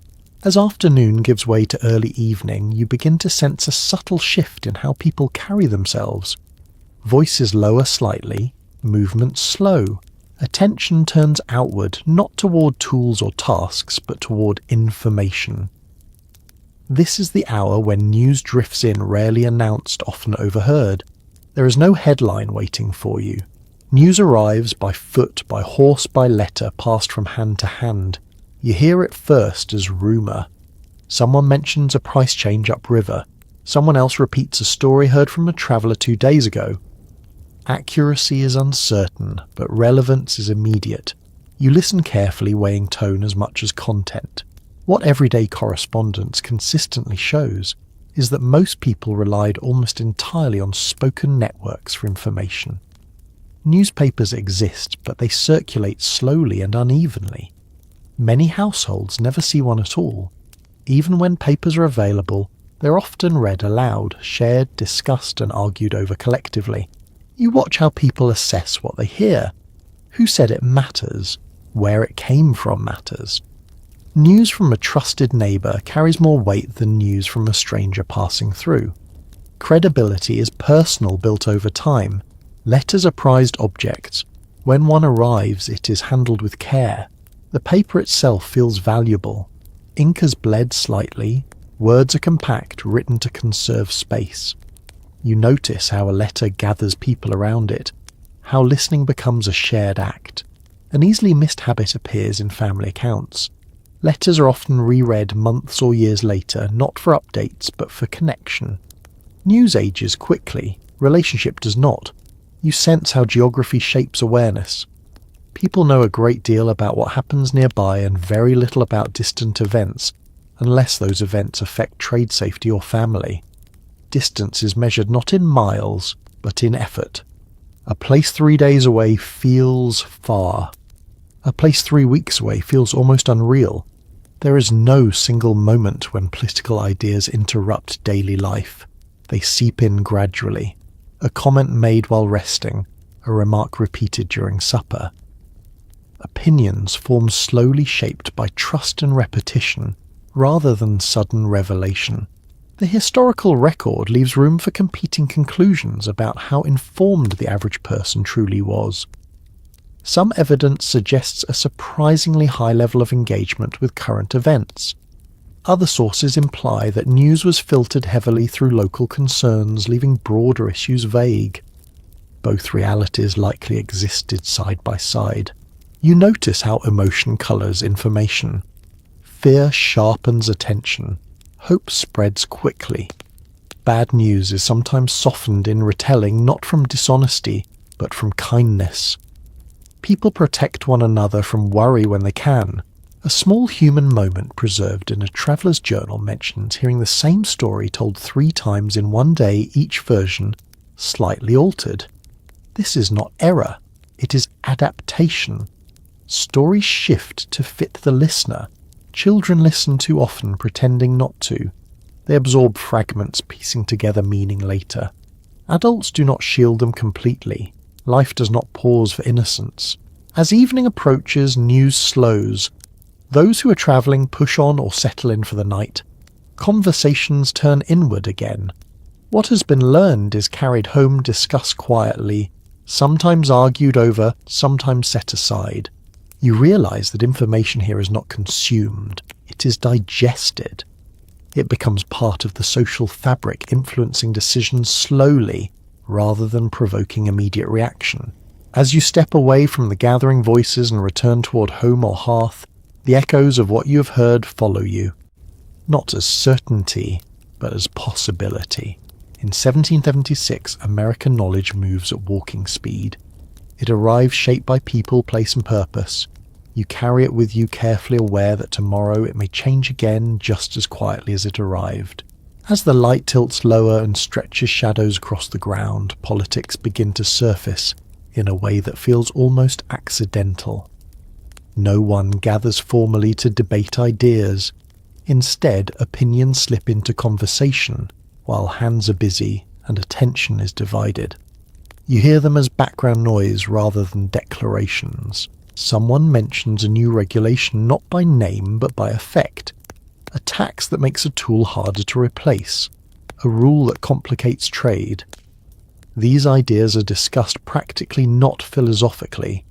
You listen as people evaluate what changes mean for daily survival, rather than abstract principle. From letters and meeting notes that survive, it becomes apparent that political awareness often grew out of irritation before conviction. People noticed disruption first. Ideology followed later, if at all. Politics entered life through inconvenience. You sense how uneven engagement is. Some speak confidently, quoting pamphlets or sermons they have heard repeated. Others listen quietly, absorbing without responding. Silence does not mean indifference. It often means caution. The word freedom is used sparingly, almost carefully. It does not yet carry a single definition. For some, it refers to economic independence. For others, it means protection from arbitrary authority. Meanings overlap, but do not always align. An understated detail in town meeting minutes reveals that attendance varied widely. The same names appear again and again, suggesting a small core of engaged participants. Many others stayed away not from apathy but from lack of time or trust in the process. There is no shared assumption that politics will improve life quickly. Change feels slow and uncertain. Risk is real. Speaking openly carries consequences depending on where you live and who listens. Researchers examining personal writings still disagree on how deeply revolutionary ideas penetrated everyday thought in 1776. Some argue they were pervasive, shaping conversations everywhere. Others find evidence that many people remained focused on local concerns, treating larger movements as distant and abstract. The record supports both readings. You notice how political talk often ends abruptly. Someone remembers a task left undone. Someone else grows uncomfortable. Conversation redirects without confrontation. Survival demands focus. Children overhear fragments without context. Phrases lodge in memory to be understood later. Adults rarely explain. Politics is something you grow into, not something you are taught directly. A passing comment in a farmer's diary notes frustration at being asked to choose sides when daily life already felt demanding enough. This captures a common sentiment. Alignment requires energy many feel they cannot spare. As evening approaches, political discussion fades naturally. Fires need tending. Animals need shelter. The immediate replaces the ideological. You realize that politics here is not a constant presence. It drifts in and out of awareness shaped by necessity rather than passion. It exists alongside work, not above it. As you move toward the next phase of the day, these conversations linger faintly unresolved and unfinished. Ideas have been introduced, not settled. Questions remain open. In 1776, America politics is not yet a full-time identity. It is a background hum, sometimes rising, sometimes fading, always secondary to the demands of getting through the day. And as you step forward, you carry that uncertainty with you, folded quietly into the fabric of ordinary life. As daylight thins and the sky softens toward evening, another feeling settles in, quieter than argument and heavier than opinion. It is uncertainty. Loyalty in 1776. America is not a banner you wave openly. It is something you carry carefully, adjusting it depending on who stands nearby. You hear people speak cautiously now. Words are chosen with more care. Conversations that drifted earlier now narrow. Eyes flick toward doorways. Familiar faces offer comfort, but unfamiliar ones invite restraint. It is not fear exactly. It is awareness. In many communities, allegiance is assumed rather than declared. You're known by where you live, who you trade with, who you worship beside.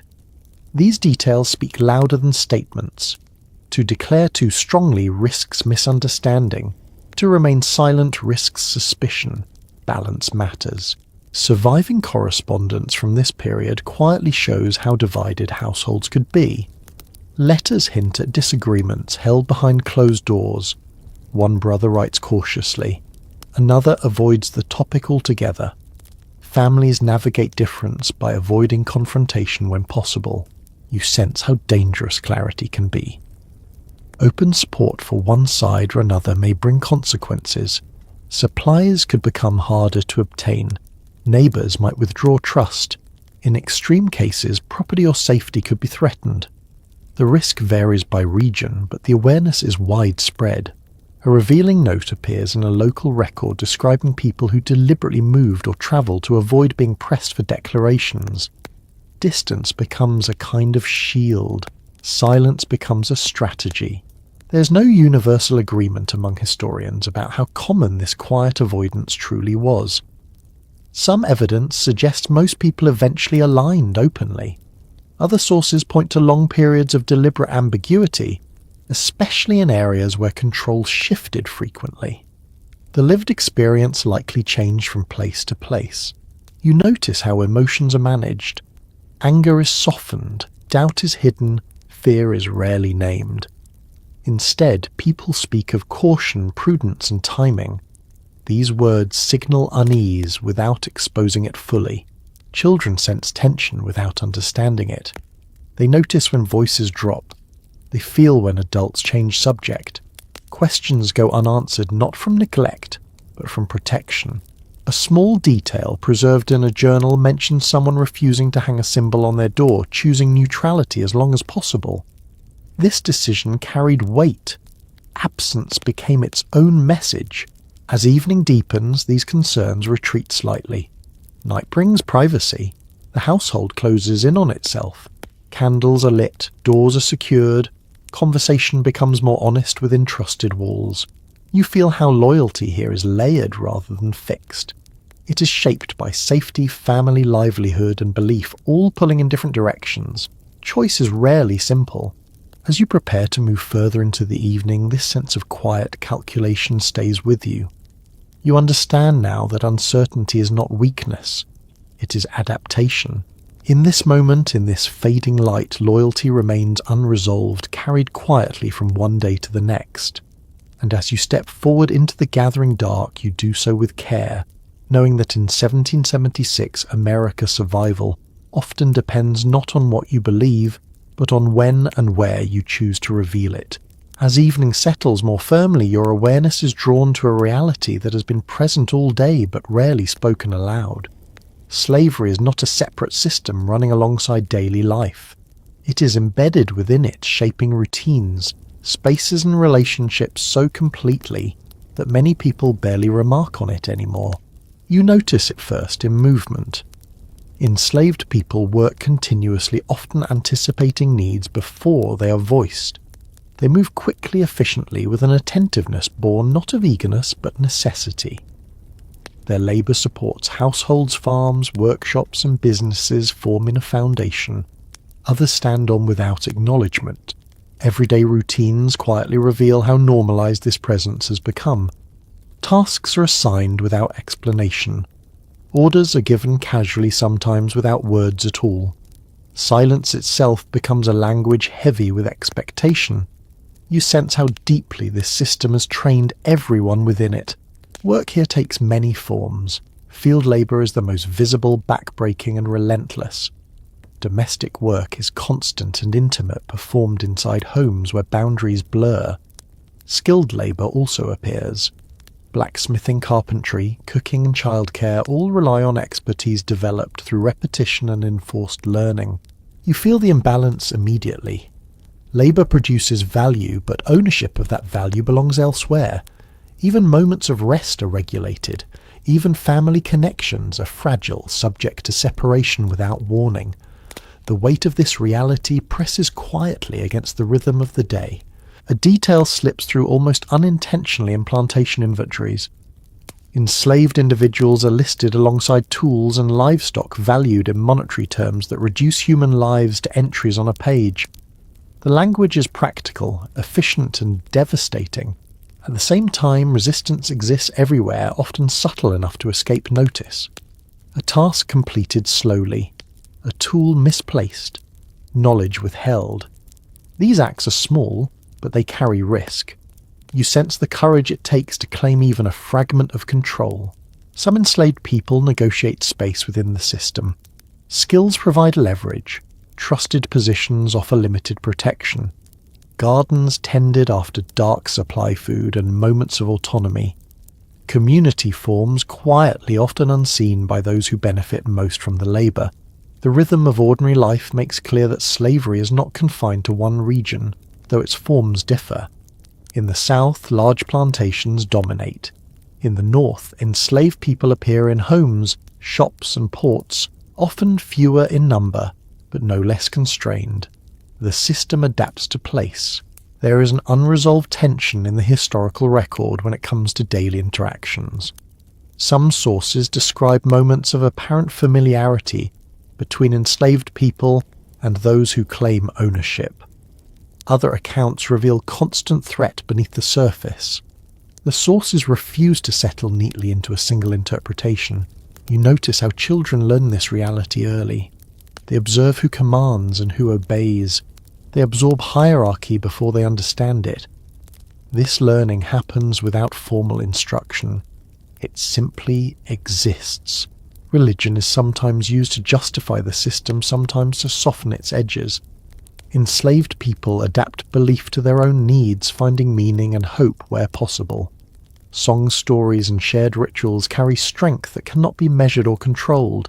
A small but oddly revealing habit shows up in personal letters. Owners often wrote about enslaved people's health or productivity, with concern not always from compassion, but from dependence. The system relies on bodies remaining functional. Care and control intertwine uncomfortably. Punishment exists as constant possibility. You sense it in posture, in the way eyes track movement, in the careful navigation of space. Fear does not always appear dramatic. Often it manifests as vigilance, and yet life continues within this constraint.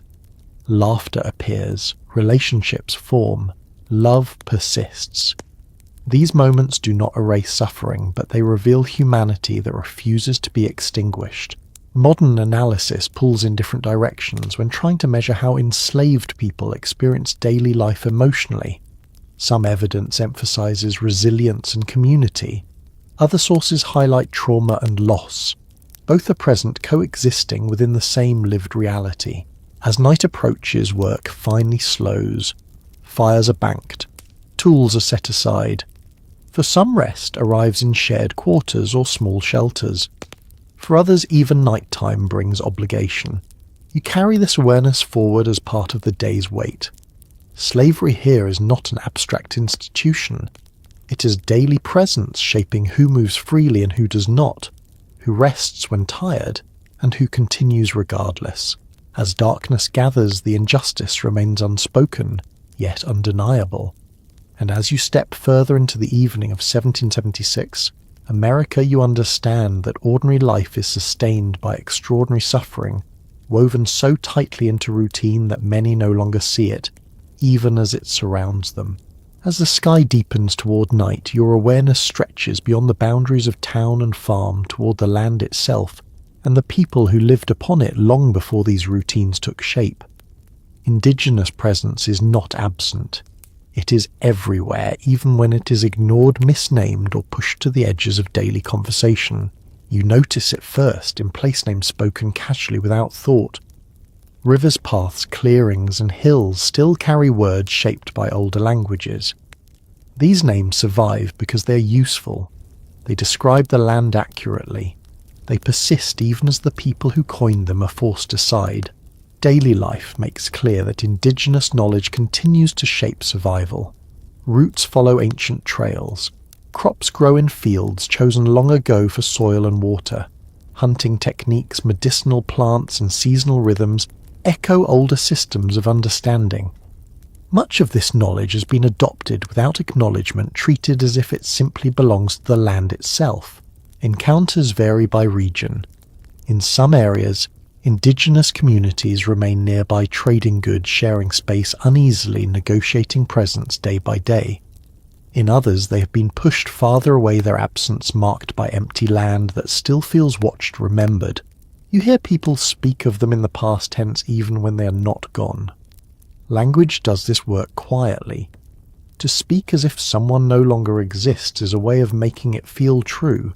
What people largely assume without questioning is that expansion is inevitable. Land is described as available, waiting, unused, even when its history contradicts that idea. Fields are measured. Boundaries are drawn. Ownership is claimed through paperwork rather than relationship. A small but telling moment appears in settler diaries.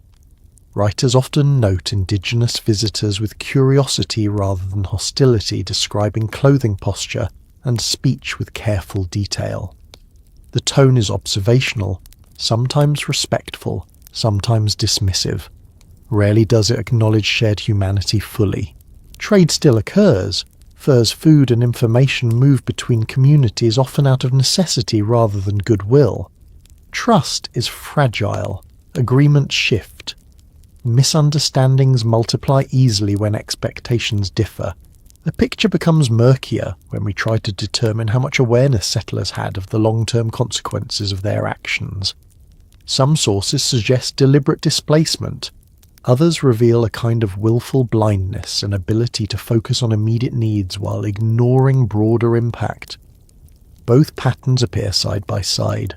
You feel how conflict simmers beneath ordinary interaction. Stories of violence circulate, sometimes exaggerated, sometimes minimized. Fear travels faster than truth. It shapes behavior even in places where no direct encounter has occurred. Children absorb these narratives early. They learn which areas are considered safe, which are avoided, and why, though explanations are often vague. Caution is taught before understanding. At the same time, indigenous resilience remains visible. Communities adapt, move, resist, negotiate, and endure. Culture persists through language ceremony and shared memory. Even when land is lost, identity is not surrendered easily. An everyday habit hints at something deeper. Settlers often rely on indigenous guides for travel through unfamiliar terrain, trusting their knowledge while denying their claims. Dependence and denial exist together, uneasy and unresolved. Missionaries attempt conversion, sometimes sincerely, sometimes strategically. Religious encounters bring both exchange and erasure. Belief becomes another contested space where power and identity collide. Later analysis has never fully reconciled whether daily coexistence made displacement feel less violent to those carrying it out, or whether it heightened awareness that was then deliberately suppressed. The sources speak in fragments often louder about logistics than morality. As evening settles fully, indigenous presence becomes quieter, not because it has vanished, but because it has been pushed to the margins of visibility. Fires burn farther away. Songs carry faintly on the air. The land holds memory even when people try not to hear it. You sense that this silence is not empty. It is charged. It holds lost endurance and unresolved tension. It exists alongside the routines you have followed all day, shaping them even when unspoken. As you move deeper into the night, this awareness stays with you.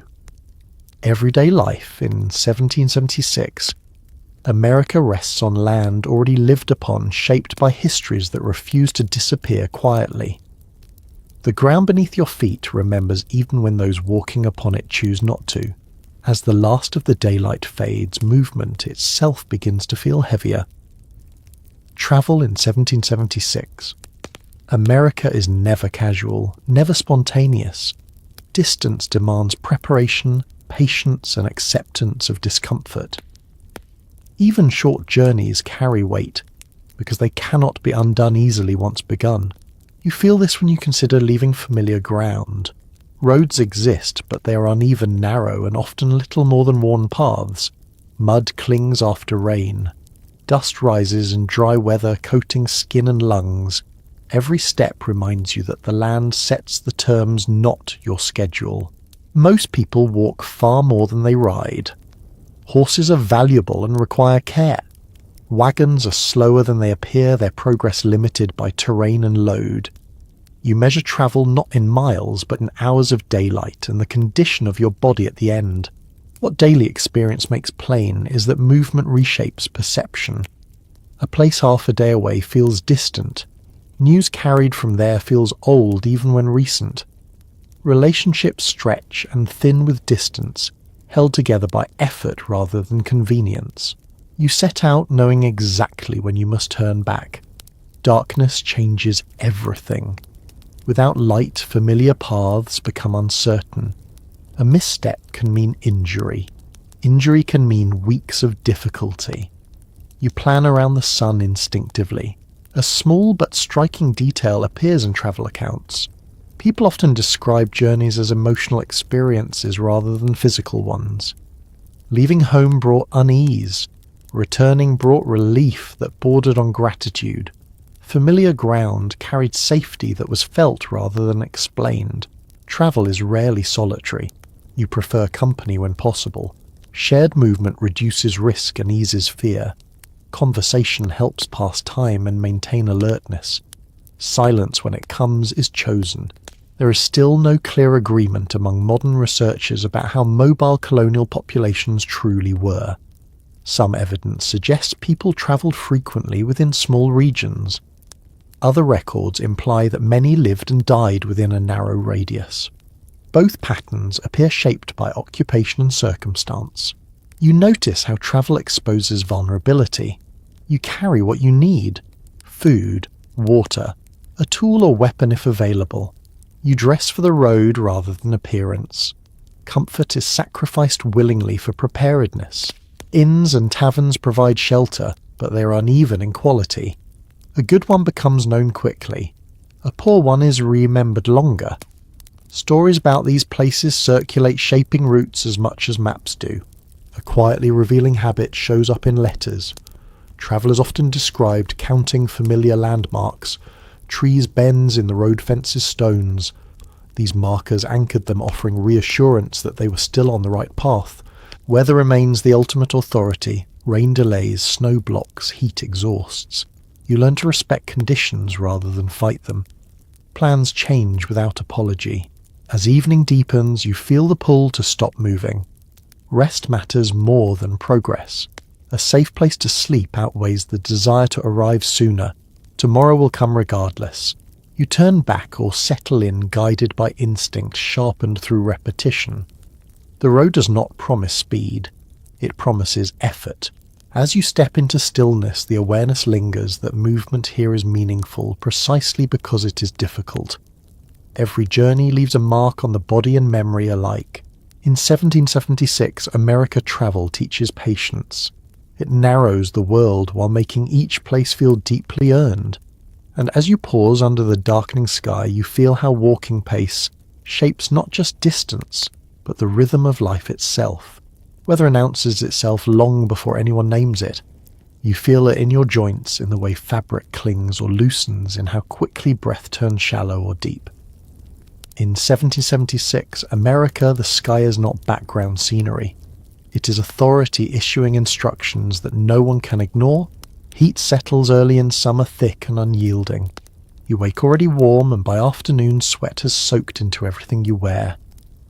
Work slows not because people choose rest, but because bodies demand it. Shade becomes valuable. Movement becomes deliberate. Water is rationed carefully, not just for drinking, but for survival.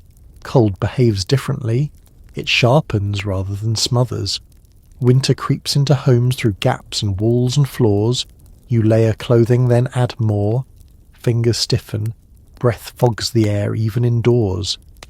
Fire becomes the centre of existence, not for comfort, but for continuation. People simply assume that weather will dictate plans. Fields are worked when conditions allow. Travel waits for clear days. Washing is delayed. Construction pauses. No one curses the sky for inconvenience. Complaining does nothing. Adaptation does everything. You notice how closely people watch the horizon. Clouds are read like text. Wind direction carries meaning. A sudden stillness can signal a coming storm. Experience replaces instruments. Knowledge lives in the body. A small human detail slips through in a farmer's notes. He mentions sleeping poorly before a storm-sensing pressure change without understanding why. The body knows before the mind does. Rain reshapes everything. Roads dissolve into mud. Rivers swell. Deliveries are delayed. Crops benefit or suffer depending on timing. Too much is as dangerous as too little. Balance matters, and balance is never guaranteed. Snow isolates. Paths disappear. Communities draw inward. Stored food becomes precious. Stories stretch longer by the fire. Darkness arrives early and lingers. Winter teaches patience whether you want to learn it or not. There are moments when weather offers relief. A breeze breaks a heat wave. A thaw softens frozen ground. These moments are noticed, appreciated, remembered. They feel like gifts rather than expectations. What motivates people's emotional response to weather is harder to pin down. Some accounts suggest resignation. Others reveal deep anxiety, especially after years of poor harvests. The same storm can inspire gratitude in one household and fear in another. Children learn weather as rule-maker early. They know which days allow play and which demand stillness. They learn to read the sky before they learn to read words. Clothing, food, and shelter all bend to climate. Diet shifts with temperature. Heavier meals appear in cold months. Lighter fare emerges when heat dulls appetite. Nothing is fixed. A quietly revealing behaviour appears during extreme weather. People help one another more openly. Labour is shared. Supplies are loaned. Survival sharpens community bonds. Storms pass, but memory remains. One bad season can influence decisions for years. Where to plant, when to store, how much to save. Weather writes itself into planning. As evening approaches, you feel temperature drop slightly. The day releases its grip. Muscles relax, breath deepens. The sky darkens, slowly stars beginning to emerge. You understand now that weather here is not small talk, it is structure. It decides when you eat, when you move, when you rest, and when you wait. In 1776, America, the climate is a constant companion, sometimes generous, sometimes harsh, always in control. And as you settle further into the evening, you do so with quiet respect for the sky above you, knowing that tomorrow's shape has already begun forming somewhere in the clouds. As darkness settles more fully, the idea of order becomes visible in ways that daylight often hides. Law, in 1776. America does not live primarily in books or distant courts. It lives close by, shaped by neighbours' reputation, and the shared understanding of what will and will not be tolerated. You feel it in how people behave once the sun goes down. Voices soften, movements become more careful, not because danger suddenly appears, but because consequences feel nearer in the quiet. Everyone knows who enforces rules here, and enforcement is rarely abstract. Justice begins locally. Town officials, constables, elders, or respected landowners handle most disputes. You recognize their authority not by uniform or weapon, but by familiarity. These are people you see regularly. That closeness makes judgment personal. Punishment is often public. Stocks fines or corporal penalties are designed not only to correct behaviour, but to remind others of boundaries. Shame carries weight here. Being seen matters more than severity. The goal is deterrence through visibility. Everyday behaviour makes it clear that law is uneven. Wealth, gender, race, and social standing influence outcomes. A respected person receives warning where another receives penalty. This imbalance is understood even when it is not spoken aloud. A quietly telling detail appears in town records. Minor offences often go unpunished if the offender is known to be hard-working or useful. Contribution buys leniency. Idleness invites scrutiny. You notice how conflict is managed before it reaches formal judgment. Neighbours intervene. Family members mediate. Apologies are encouraged. Harmony is cheaper than escalation. Legal action costs time, money, and relationships. At the same time, authority is not gentle. Corporal punishment exists. Whippings, confinement, and public reprimands are real possibilities. Pain is accepted as corrective tool. The idea of rehabilitation has not yet formed as a goal. Children learn these boundaries early. They see who is corrected and how. Fear is practical, not abstract. Rules are absorbed through observation more than explanation. There is no single experience of justice. Some communities rely heavily on consensus. Others enforce rules rigidly. Much depends on who holds power locally and how they choose to exercise it. Later examination of court records reveals patterns that raise difficult questions. Some punishments appear inconsistent, others reflect prejudice rather than wrongdoing. The sources resist simple conclusions, offering fragments rather than clarity. A brief note in a traveller's journal mentions discomfort at witnessing punishment in a town square. For residents, it was ordinary. For outsiders, it felt unsettling. Perspective shapes acceptance. You sense how law here is less about fairness in the modern sense and more about maintaining order. Stability matters more than equality. Predictability matters more than compassion. As night deepens, you see how order is reinforced quietly. Doors are locked. paths avoided. People stay within known circles. Safety is communal, built on mutual watchfulness. Despite its harshness, this system functions because it is immediate. Consequences follow actions quickly. There is little distance between behavior and response. You carry this understanding with you as you move further into the evening. Law here is not distant or theoretical. It is lived daily, enforced by people you know, shaped by custom as much as rule. In 1776, America order rests on shared expectation rather than abstract rights. It holds communities together imperfectly, sometimes unjustly, but with enough force to keep daily life moving forward as the night closes in around you. As evening deepens and households draw inward, attention turns to relationships that carry both comfort and constraint. Marriage, intimacy, and reputation shape daily life in ways that feel constant rather than dramatic. These matters are not private choices kept behind closed doors. They are community concerns observed and discussed quietly but persistently. You sense how closely people watch one another, who visits whom, who lingers too long, who walks together after dark. Behavior is noticed, remembered, and interpreted. Reputation here is a shared construction built slowly and damaged quickly. Marriage is understood less as romance and more as arrangement. Practicality guides decisions. Land labour skill and family connections matter deeply.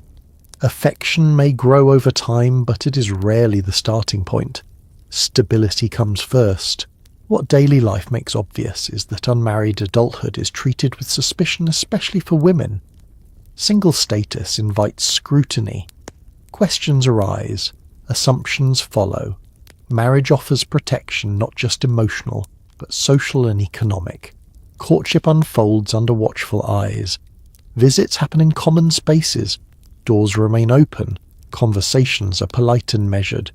Privacy exists in fragments. Intimacy develops cautiously, shaped by expectation rather than impulse. A small but revealing habit appears in community records. Engagements are often announced publicly long before marriage occurs. This period functions as a test. Behavior during it is observed carefully. A broken engagement carries consequences. Sexual behavior outside marriage is not rare, but it is risky. Pregnancy makes secrets visible. Consequences fall unevenly. Women bear the weight of shame more heavily. Men may face fines or pressure to marry, but their reputations often recover faster. The question of consent appears rarely in records, not because it was absent, but because it was defined differently.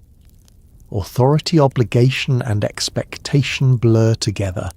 Power shapes possibility in ways that are not always acknowledged. Later interpretations struggle to untangle how individuals felt within these constraints. Some accounts suggest acceptance and even contentment. Others hint at frustration and quiet rebellion. Experience varied widely, shaped by personality and circumstance. Children born outside marriage are noted carefully. Their status affects inheritance, opportunity, and belonging. Communities respond with a mix of judgment and accommodation, often depending on family standing. You notice how language softens difficult truths. Euphemisms appear in records where directness might offend. Silence fills gaps where honesty would be dangerous. Despite restriction, affection exists. Couples share labour, laughter, and quiet companionship. Love expresses itself through reliability rather than display. Showing up matters more than grand gestures. An understated observation in a letter mentions missing a spouse during separation, not for emotional comfort alone, but for shared competence. Partnership is practical as well as personal. As night settles, households close ranks. Couples share beds, often out of necessity rather than intimacy. Space is limited, bodies are close, boundaries are negotiated quietly. You realise that relationships here are less about self-expression and more about integration. Marriage connects families. Behaviour reflects on households. Private choices ripple outward. As you prepare to move further into the evening, the weight of expectation remains. Reputation travels faster than truth. Belonging requires careful navigation. In 1776, America intimacy unfolds within a web of social oversight. Love exists, but it lives inside structure. And as you drift toward night, you feel how deeply relationships shape not just personal life, but the stability of the world around you. As the evening grows quieter, your thoughts drift toward those whose days have grown slower for reasons they didn't choose. Aging in 1776. America carries no ceremony. It arrives gradually, marked by aching joints, fading sight, and a growing awareness that strength no longer answers every demand. You notice older figures seated closer to the hearth hands, resting still more often than before. Their movements are careful, economical. They choose tasks wisely, now conserving energy for what matters most. Experience replaces speed. Memory replaces muscle. No one expects old age to be comfortable. It is assumed that the body will wear down just as tools do. The difference is that tools can be replaced. People cannot. Care becomes a family responsibility, not an institutional one. What everyday household patterns reveal is that elders rarely live alone if they can avoid it. They remain within family networks, contributing what they can. Advice, childcare, storytelling. Repair work that requires patience more than strength. Worth is measured by usefulness, even when usefulness changes shape. You sense how fear lingers beneath this arrangement.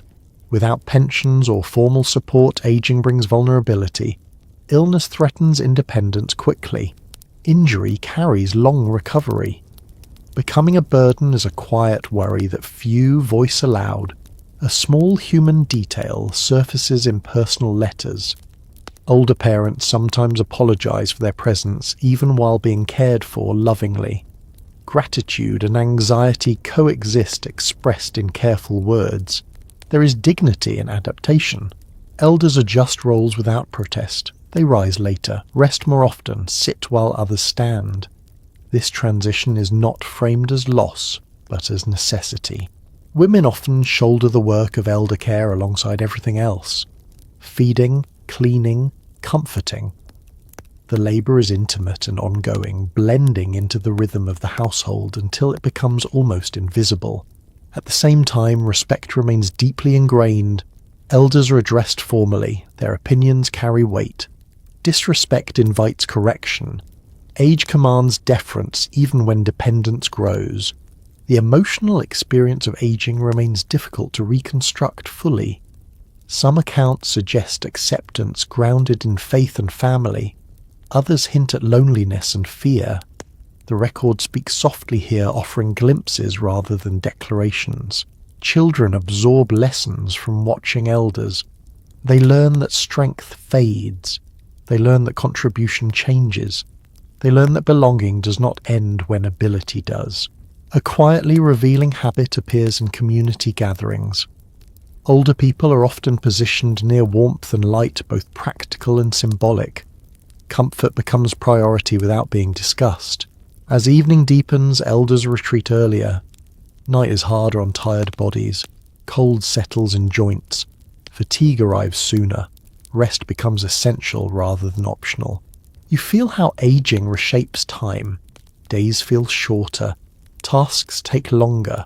Memory stretches backward more easily than forward. Stories repeat not from forgetfulness alone, but from meaning. There is little romanticism here. Aging is not celebrated. It is endured with grace, when possible frustration when not.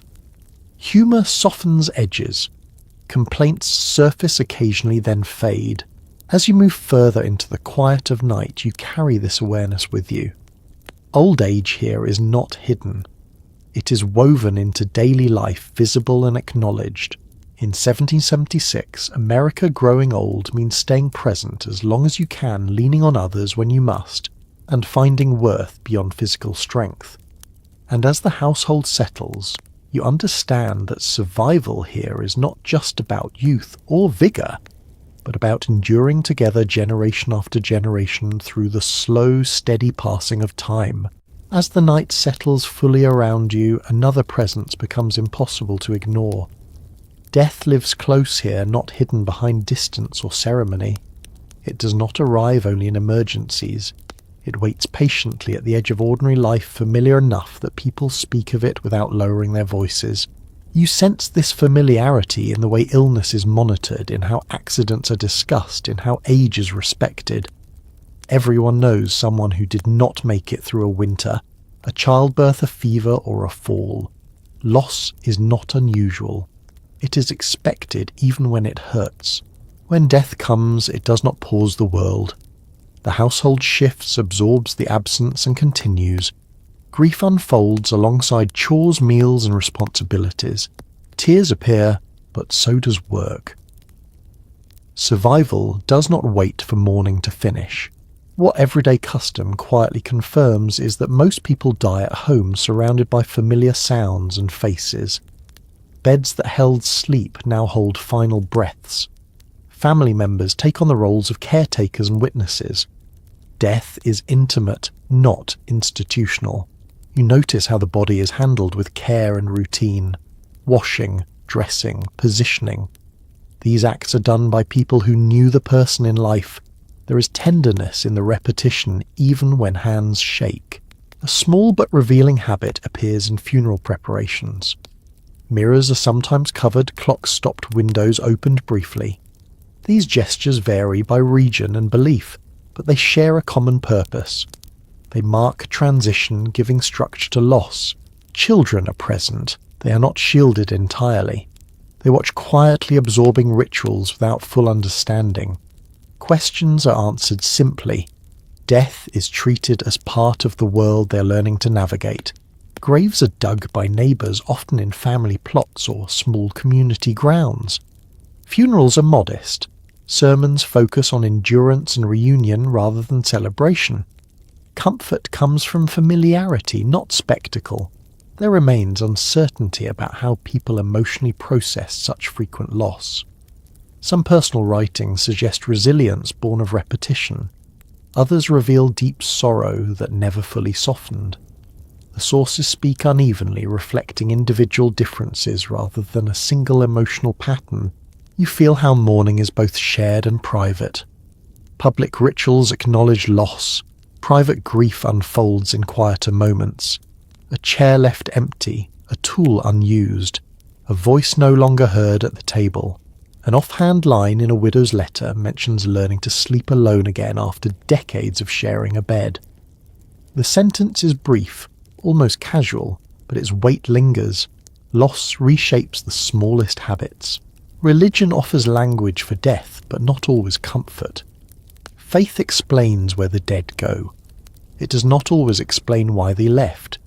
People accept this tension without demanding resolution. As the night deepens, stories of the dead surface more easily.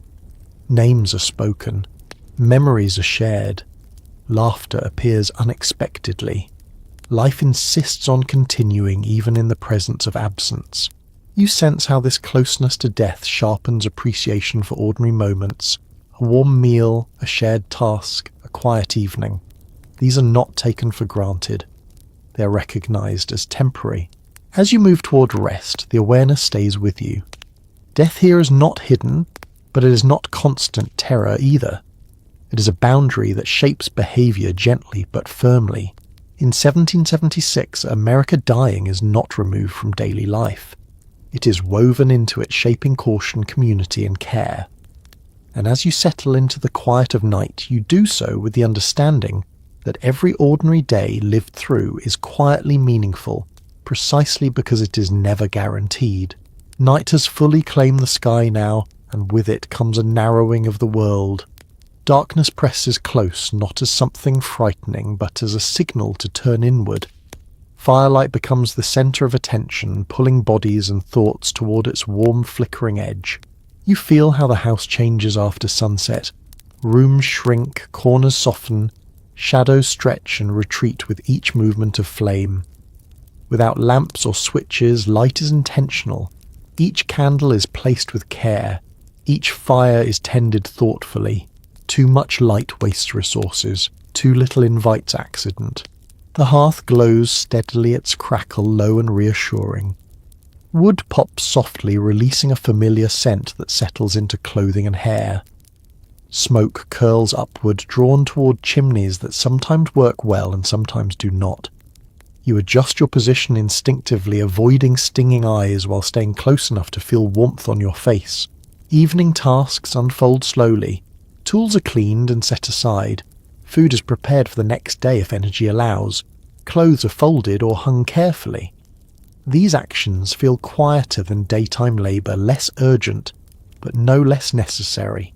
You notice how conversation changes. Voices lower, words stretch out. Silence appears between sentences without discomfort. Storytelling feels natural now. Memories surface. Someone recounts a familiar tale altered slightly by time and repetition. No one corrects it. Accuracy matters less than rhythm. A detail buried in a household account mentions how people often saved certain tasks for firelight, especially mending. Hands moved more slowly, then guided by touch as much as sight. The pace itself became part of rest. Children grow drowsy. Their movements soften. Heads lean against shoulders. Someone lifts a child without ceremony and carries them toward a sleeping space. Bedtime is not announced. It is felt. The outside world fades. Sounds diminish. A distant animal call drifts in, then disappears. Wind moves through trees. The night feels wide beyond the walls, but safe enough within them. It is difficult to know exactly how people experience this narrowing of space emotionally. Some writings suggest relief at the day's end. Others hint at restlessness, especially during long winters. The experience likely depended on temperament as much as circumstance. You feel how firelight shapes attention. It encourages stillness. It invites reflection without demanding it. Thoughts wander more easily here, untethered from immediate obligation. A quietly revealing habit appears in descriptions of evening gatherings. People often sat closer together at night even when space allowed otherwise. Warmth mattered, but so did presence. Closeness reassured. As the fire burns lower, someone stirs the embers, banking them carefully. Ashes arranged, just so preserving heat without risking sparks. This small ritual marks the final transition of the day. Candles are snuffed one by one. Darkness fills the spaces they leave behind. The last light remains near the hearth, glowing softly like a heartbeat slowing. You stretch, feeling fatigue settle fully now. Muscles loosen. Breath deepens. The day releases its hold. As you move towards sleep, firelight lingers in your vision even after your eyes adjust to darkness. Its warmth stays with you, both physical and emotional. In 1776, American night does not bring isolation. It brings enclosure. The world contracts, gently offering rest not through silence alone, but through shared presence and familiar routines. And as you step fully into the quiet, you do so guided by flame shadow and the deep, steady rhythm of another ordinary day drawing to a close. By the late hours of night, silence becomes a companion of its own, not merely the absence of activity. You notice how every creak and whisper of the house gains weight now. The wooden frame breathes, floors contract and expand, windows rattle faintly in their frames. Even the fire seems aware, shifting as if to maintain warmth without claiming attention. You feel how sound and absence of sound shape awareness. Every movement is measured.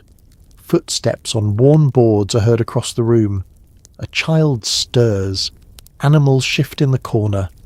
Nothing escapes notice, yet nothing demands a damn. The rhythm of the night has its own order. What daily life shows clearly is that the night is not empty. It is dense with subtle motion. Observing it trains perception, teaching attentiveness without instruction. People learn to read cues that are invisible in daylight. A faint scent of smoke indicates a dying ember. A shadow indicates a visitor. Small details carry information essential for survival. You notice how the household adapts to night. Food is secured, tools are stowed, doors are closed but not locked because familiarity itself provides security. Sleep is negotiated. Everyone takes their turn in shared space, balancing warmth, comfort, and breathing room. An almost unnoticed detail appears in diaries and letters. People sometimes leave small gifts of water or food near the fire for those who wake in the night. Practicality and care coexist silently. These gestures are neither ceremonial nor recorded formally, yet they recur often enough to suggest intentionality. There is subtle tension in the air. Vulnerability is real, especially in winter or during storms. People shift position. Someone ensures a child is safe. Someone else listens for distant sounds. Sleep is deepened by trust, but never total. Awareness remains a quiet companion. Interpretations of nighttime routines vary among historians. Some argue that vigilance shaped identity and strengthened household cohesion. Others suggest constant attentiveness generated fatigue and anxiety. Both perspectives are visible in letters and journals, offering fragments rather than conclusions. You feel how firelight influences perception. Shadows stretch across walls, turning familiar objects into fleeting figures. This effect trains the eye, allowing recognition of subtle motion. The household becomes a landscape of contrasts where brightness and darkness carry meaning. Children experience night differently. Their curiosity competes with fatigue. They test limits quietly, learning boundaries through observation rather than formal instruction. Adults respond with minimal correction, relying on repetition to guide behavior. A small, quietly revealing habit shows up repeatedly. People keep personal items, clothing, small tools, or keepsakes close to their beds. These items serve as comfort, utility, or both. Their placement is practical, almost ritualistic, unnoticed by anyone outside the household. You sense how fatigue changes decision-making. Movements slow, speech softens, actions are deliberate. Mistakes are fewer, but the cost of error feels higher. Night shapes the rhythm as much as day, enforcing patience and attention. By the time sleep becomes inevitable, bodies relax, breathing evens, and the house seems to fold inward. Darkness no longer presses, it cushions. The household exists together in quiet coordination, each life acknowledging the others without speaking. In 1776, Americanite teaches attentiveness, patience, and the subtle art of living with others. It is not merely a pause, it is preparation, reflection, and gentle endurance. And as you lie down, carrying the weight and quiet of the day, you settle into a rhythm that belongs entirely to the night, enveloped by shadows, warmth, and the faint, steady crackle of fire. As the deepest part of the night stretches onward, your attention shifts inward to the body itself and the quiet awareness it brings. Muscles relax, joints loosen, and breath finds a rhythm that does not demand thought. This is a time when the senses, though muted, are sharply attuned to subtle changes in temperature, sound, and texture. You notice the faint chill along the floorboards. Even well-layered clothing cannot fully block it. You pull blankets closer, adjusting for warmth. The smell of smoke has faded to something comforting, almost familiar, blending with the lingering sense of earlier meals. Each inhalation carries memory as much as it carries air. Daily life shows that people often wake briefly during the night. These awakenings are not alarming. They are part of natural rhythm. Some tend the fire, others shift positions, and children may murmur softly in sleep. Awareness and rest coexist seamlessly, woven into the same fabric of living. A small human detail appears in personal letters. People sometimes use these quiet hours to reflect, write notes, or plan small tasks for the following day. Night offered uninterrupted thought in a way daytime rarely did. The hush provided clarity even amid fatigue. You notice how the body remembers work and movement from earlier in the day. Muscles recall tension, joints recall repetition. Sleep is interrupted occasionally by aches or awareness of strain, but the mind adapts, integrating discomfort without panic. Historians continue to debate the significance of segmented sleep in colonial America. Some suggest it allowed for productive quiet periods, during which reflection, household planning, or prayer could occur. Others argue it may have been a burden, leaving people more susceptible to fatigue. The evidence supports both possibilities depending on season, occupation, and environment. Sounds that seem negligible during daylight gain prominence. A door creaks, a branch taps against a window, the wind shifts, animals move in their sleeping areas. Each faint noise is registered and processed, though rarely acted upon. The night becomes a landscape of subtle motion. Children too are shaped by these rhythms. Even in sleep they adjust posture, shift blankets, and respond to sounds instinctively. They are learning the language of living in a space shared by others, observing boundaries and tuning senses without conscious instruction. An intriguing but overlooked observation appears in diaries. Some people noted dreaming of ordinary activities of chores, conversations, or travel. Dreams blend memory and expectation, creating continuity with daytime experience. They are rarely fantastical. They reflect the habitual nature of life. You notice how time feels slower now. Minutes stretch and compress depending on restlessness, observation, or imagination. The household exists in a soft balance. There is presence without urgency, movement without purpose, beyond sustaining life and comfort. As the night approaches its final hours, awareness deepens. You're both part of the household and alone within your body. The rhythm of breathing, the warmth of layered clothing, and the quiet pulse of fire and shadow form a sanctuary. Sleep is both refuge and preparation for what comes next. In 1776, America Deep Night is a teacher of endurance, attention, and subtle awareness. It is intimate, shared, and restorative. And as you drift further into rest, you feel the invisible structure of the household, the land and the day itself supporting you, gently, invisibly, and completely. The final stretch of night carries a hush that feels almost sacred. You lie still, aware of every small movement around you. The household breathes in unison, a quiet rhythm that anchors you.